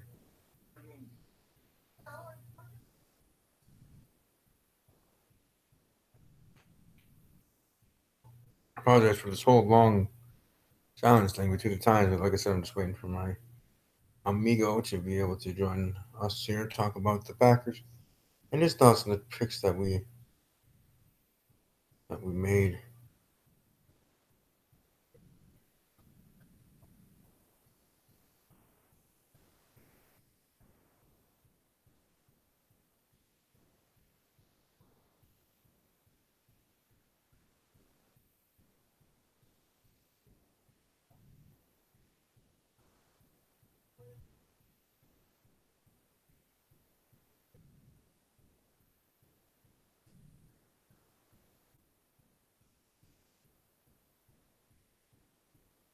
Hmm.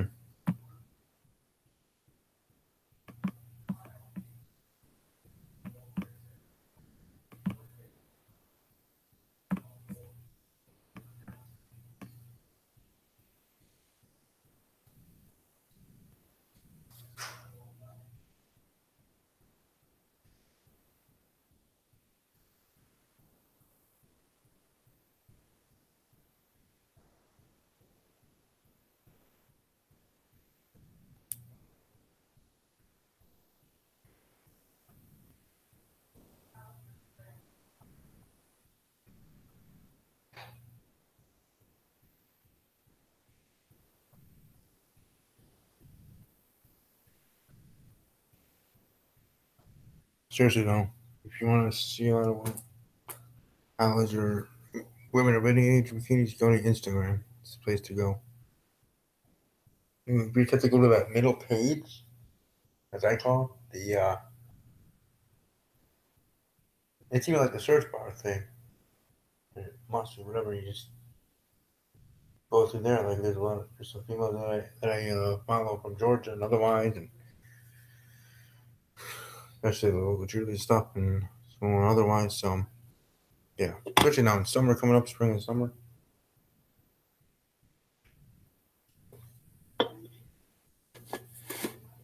Right two-piece bikini was invented, right?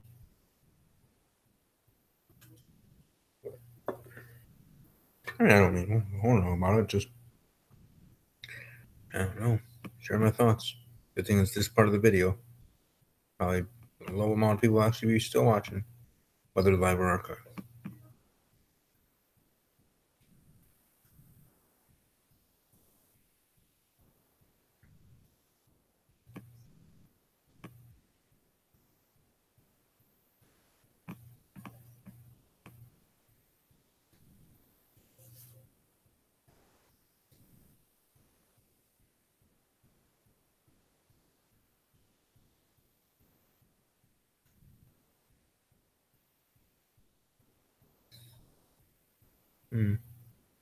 I love you.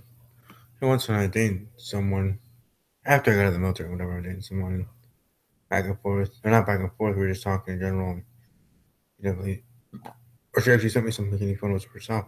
That was kind of nice. But now on Instagram, I can find anybody's of any grade, of any age, males, these, their friends, or themselves, or otherwise. But so nice of us to be your special someone.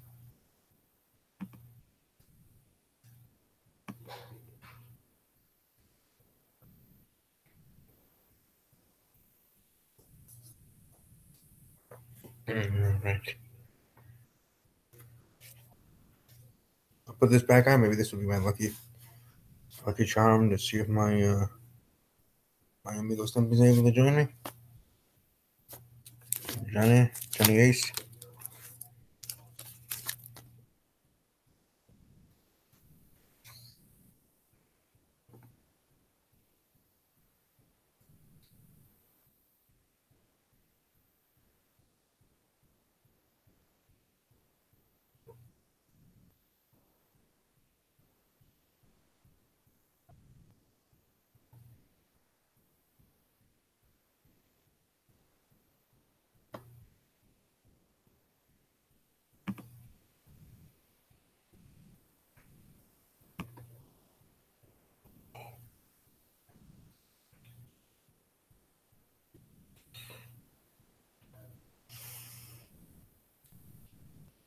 Oh yeah, Marie. Hmm.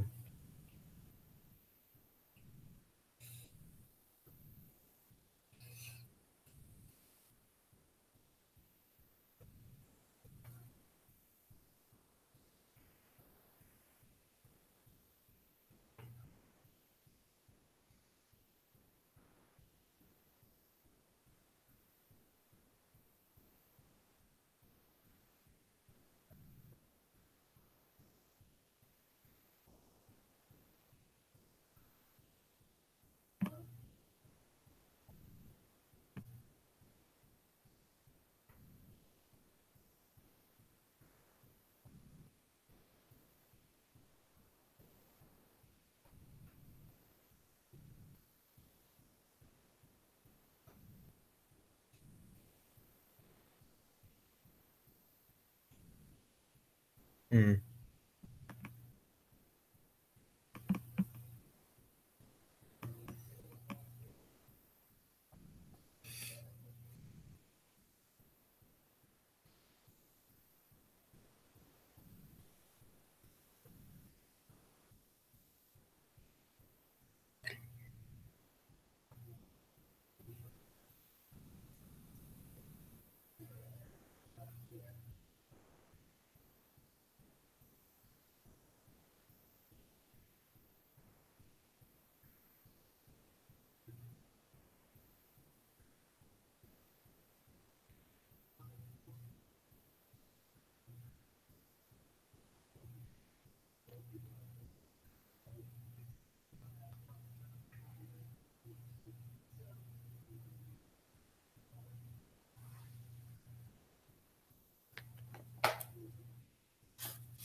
All right.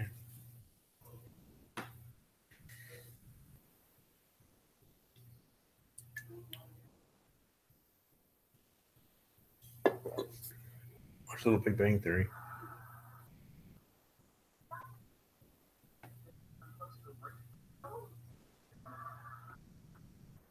Yeah, see, I'm not close to a breakthrough.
Alright.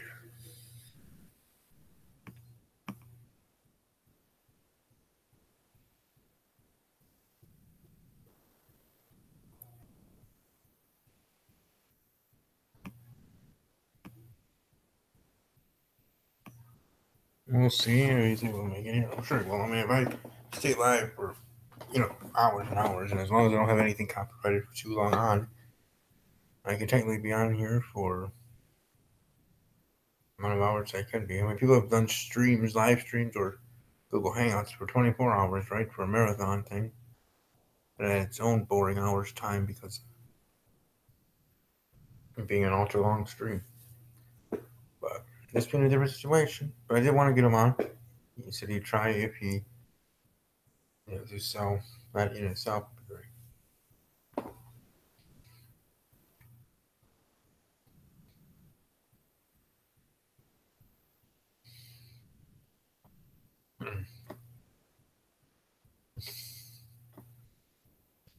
I really do like Big Bang Theory. It's a great show. Who wouldn't love the Big Bang?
Hmm.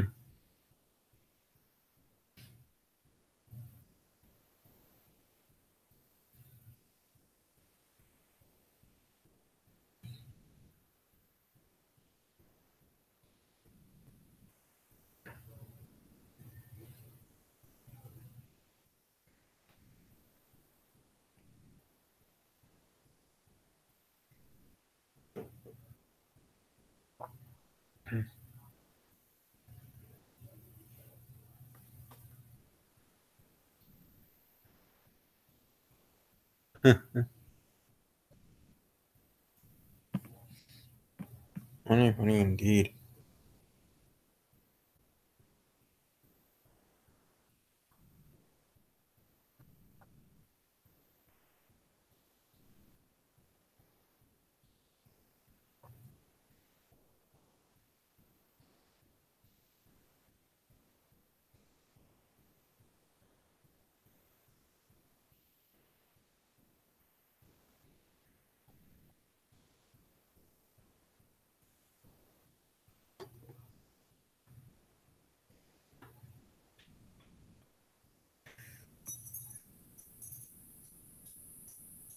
All right.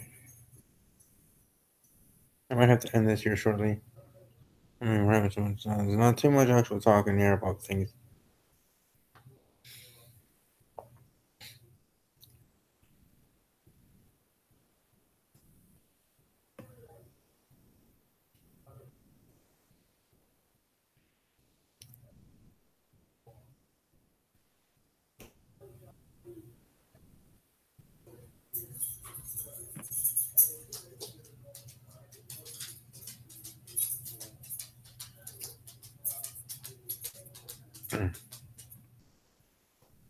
All right. We'll see how things go.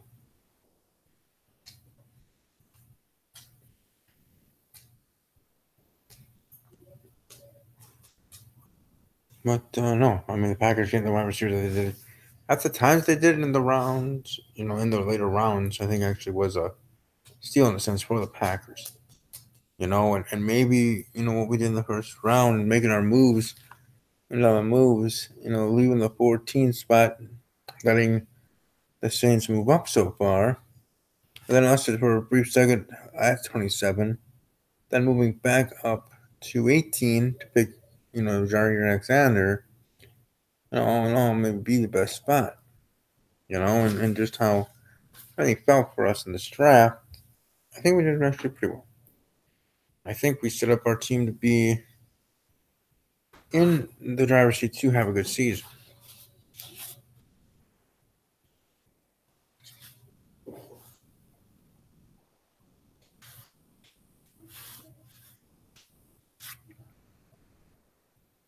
And hopefully we can get one of these again and be this again, and that's Super Bowl champions. If the Packers can show some things as a team and during this offseason continuously, and then you have the 2 days, the mini camps, training camps. And I like with the preseason,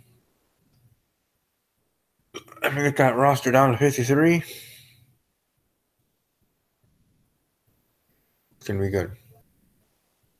Women that are huge us. Anyways, yeah, I think this is attainable again. These Super Bowl champions again.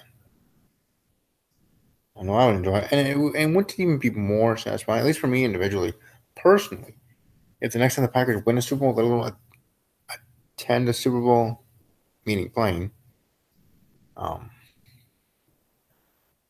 and B when I'm actually employed by a local TV station or radio station or otherwise in the profession that I want to do, and that is sports broadcasting. That'd be beautiful as well. Now, whether that would mean I actually would be there to cover, that would go to senior sports leadership there and within that place. But still, be on the book somewhere, to be working somewhere, to be in my profession, even more so than I am right now here with YouTube and with this channel that I love and want to still technically grow. That'd be awesome. Indeed. Isn't that right, Bella Lou? Yes, I know it's a big tree over there, Bella. But looking forward to how everything goes.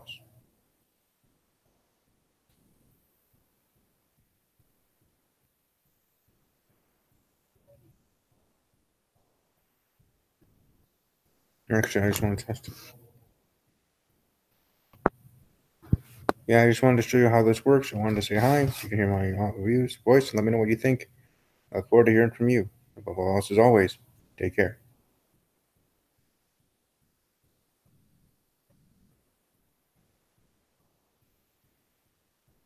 So yeah, I certainly think that things are going to go well there.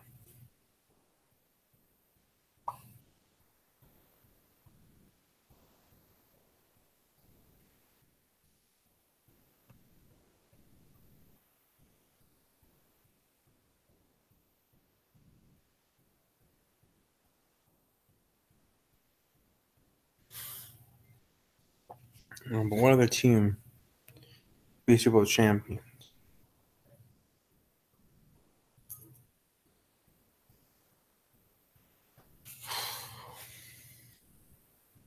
Wait for the other one. It's all right. I'm fine.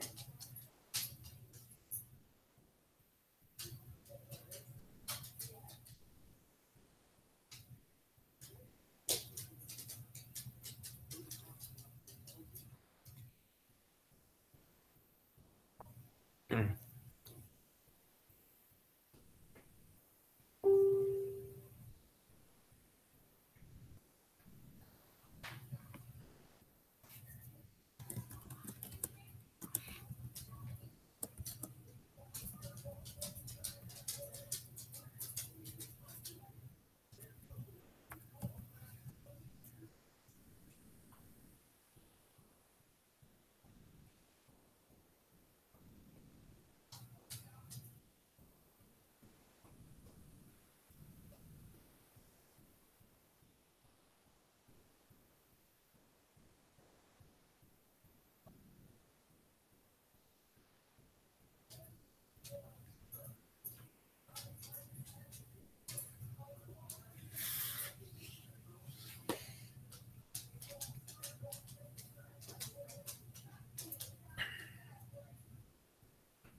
Mm.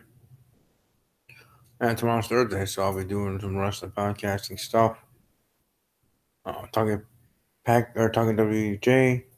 We're doing backlash predictions, and also over here on this channel, Steve's Wrestling Ramble. We'll be talking WWE backlash and predictions there for sure.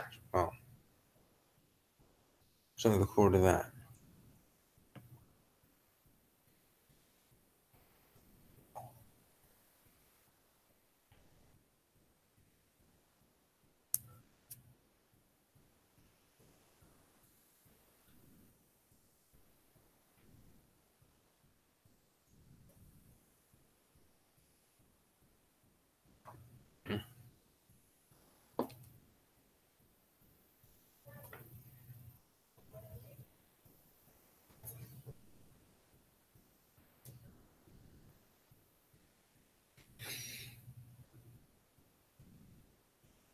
Dude, if you join us, that would be cool.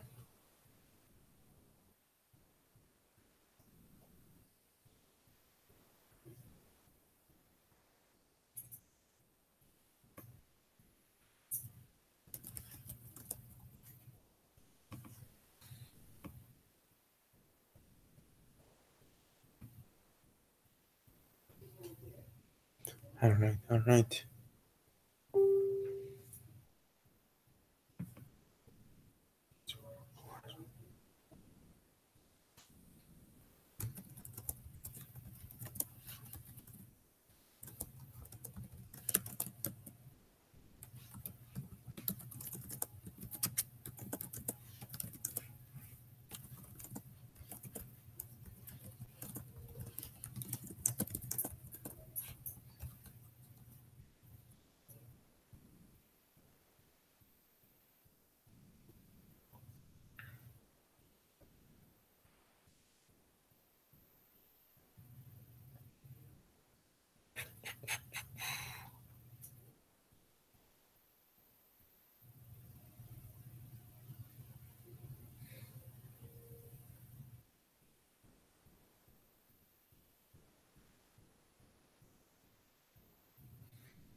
Sorry.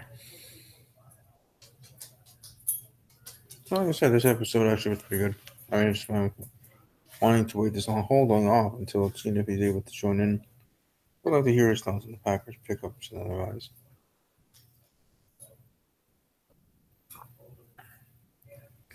Even though we're going to run for a couple of minutes, let him go, and then we're going to sign off.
No.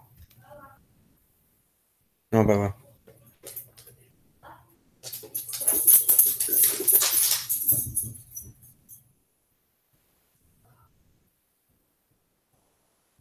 Yeah, this is a long episode. You're talking the NFL and how they went down with oh, yeah.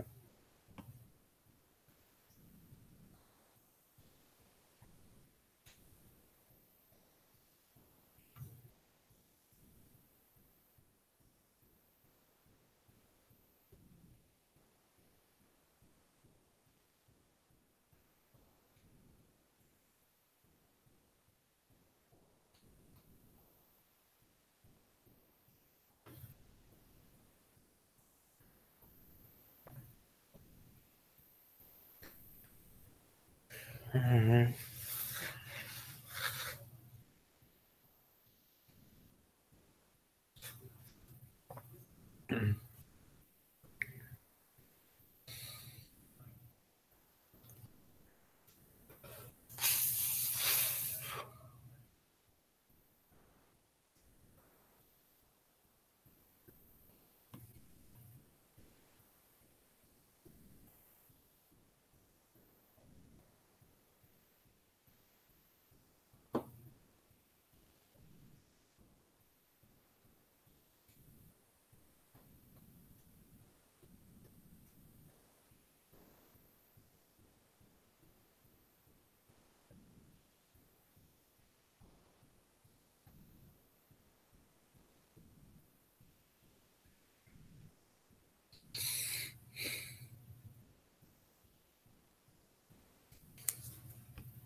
All right, maybe I'll wait all the way to 10. We'll see.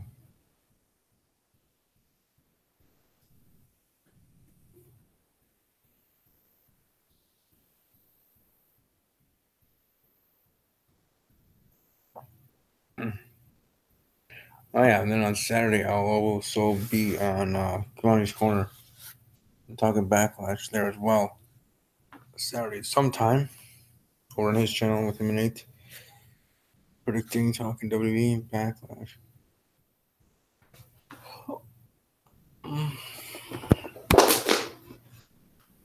Dang it. Crap.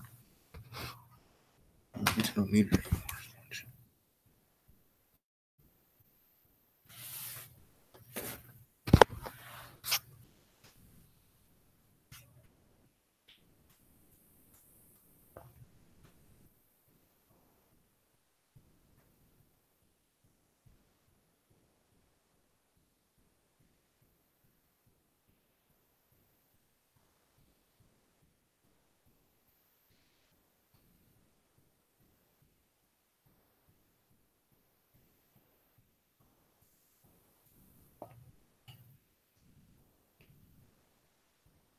And then we are the ones who And they win another minute.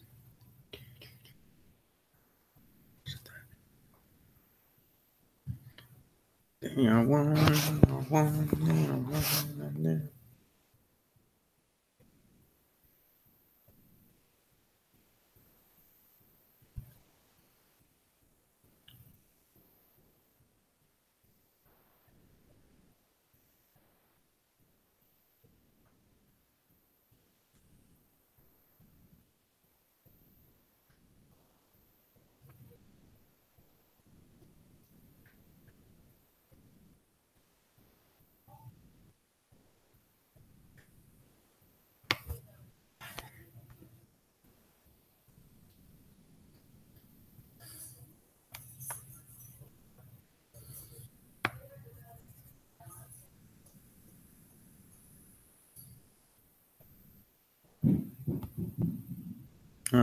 So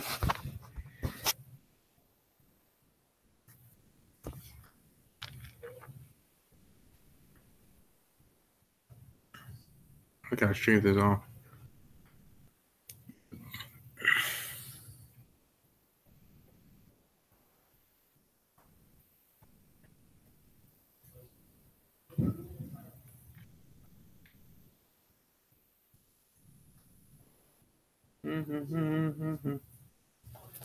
Dang it. Kill the device. It's on shoes.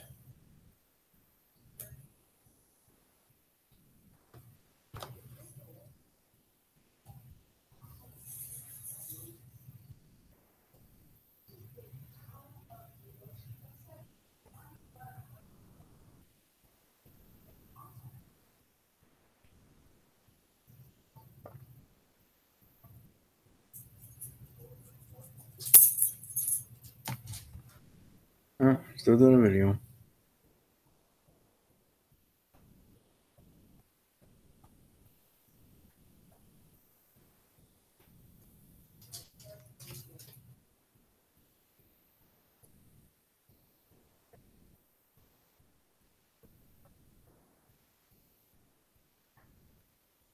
I know I'm trying to bring out this episode a little bit longer just to be able to have it on, but I think it'll be worth it. I mean, just like how TV shows sometimes drag on their shows for too many seasons, that might then lead to the actual series, but sometimes it's fine.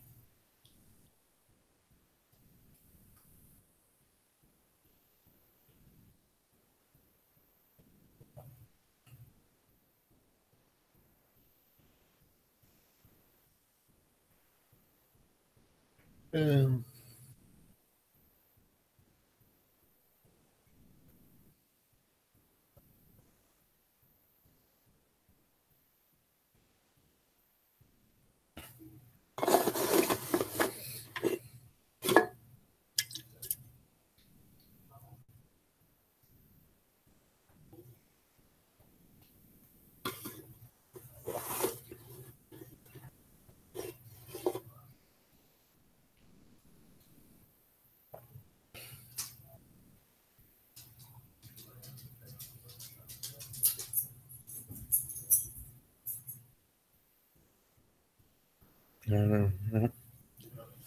all right, let's see who's on the way.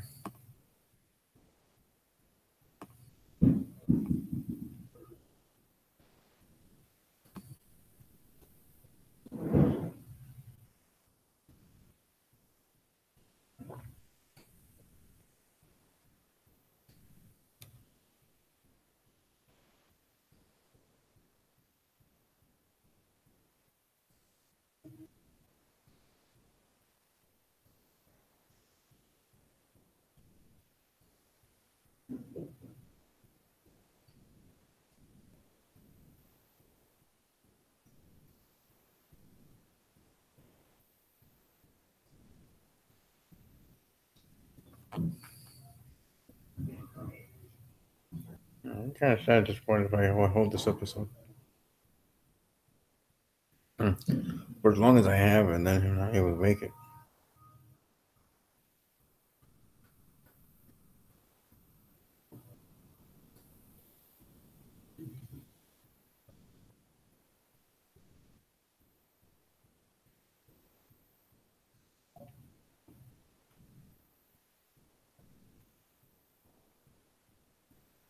All right, so.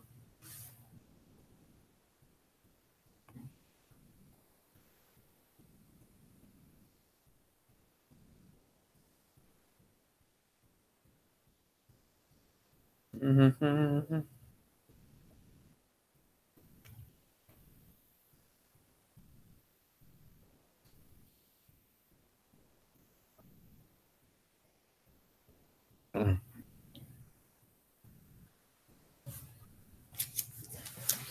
And they walk along to the end.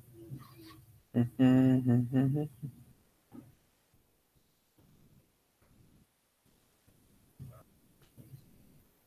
Come on, let's go.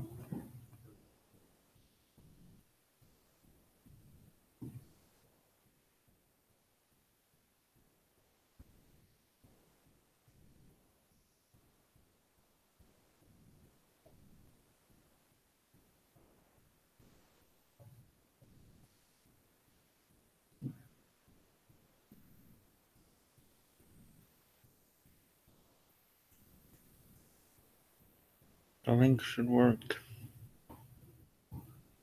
Yes, indeed.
Come on, buddy. Let's go.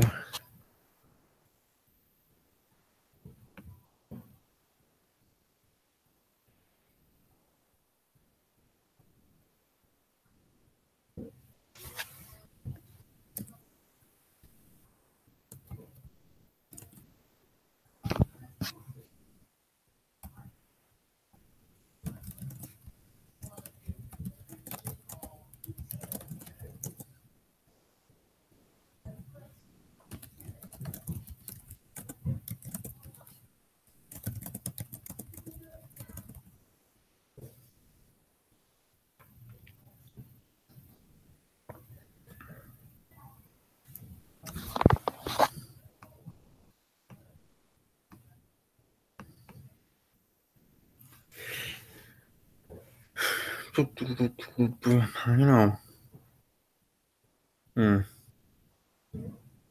Other thing going on in the NFL as well beyond the draft stuff. I mean, we have over those 2 days to talk. The NFL thinking about changing the rules for kickoffs, getting rid of them entirely. No, I don't think that should be done, right? Because then players are going to be losing their positions and otherwise if they can't just be for special teams. The ones that make the roster just for that purpose. And then from there, shine in whatever other position they were to be. Prior should be otherwise, you know what I mean? So, special teams positions actually keep them on the roster and able to have a team that way. And plus with kickoffs, it's visual for starting off a game, right? Welcome to Lambeau Field, Green Bay for this matchup between the Vikings and Packers. Here we go.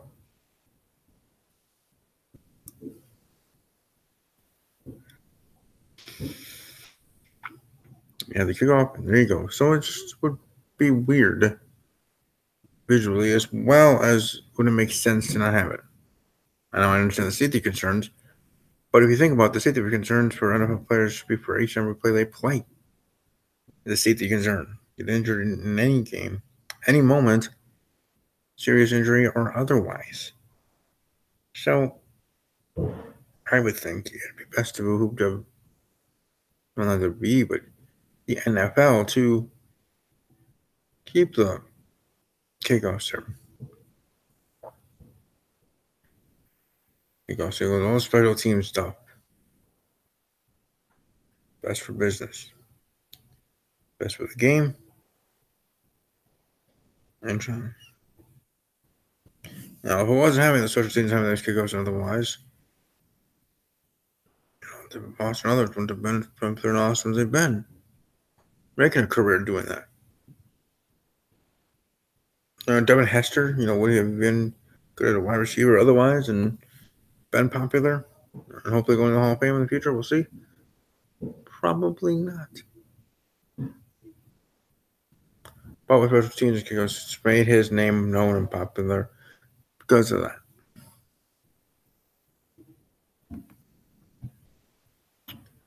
So I think that he will and they will all be fine. It's just going to be interesting to see how things will move forward with this rules and if rules are going to change. Hopefully.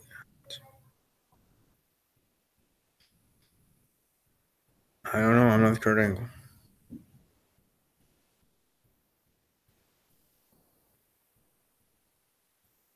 But either way, he's not able to make it because it's crazy. It's just understandable. So I'll finish it here. Hope you all have a great rest of your evening. Thank you for stopping by to watch this. Hopefully have John on next week, or not next week, but when I come back later in August. But I hope you all have a great evening, great weekend as well. I'll be back here tomorrow for some videos. And above all else, as always, take care.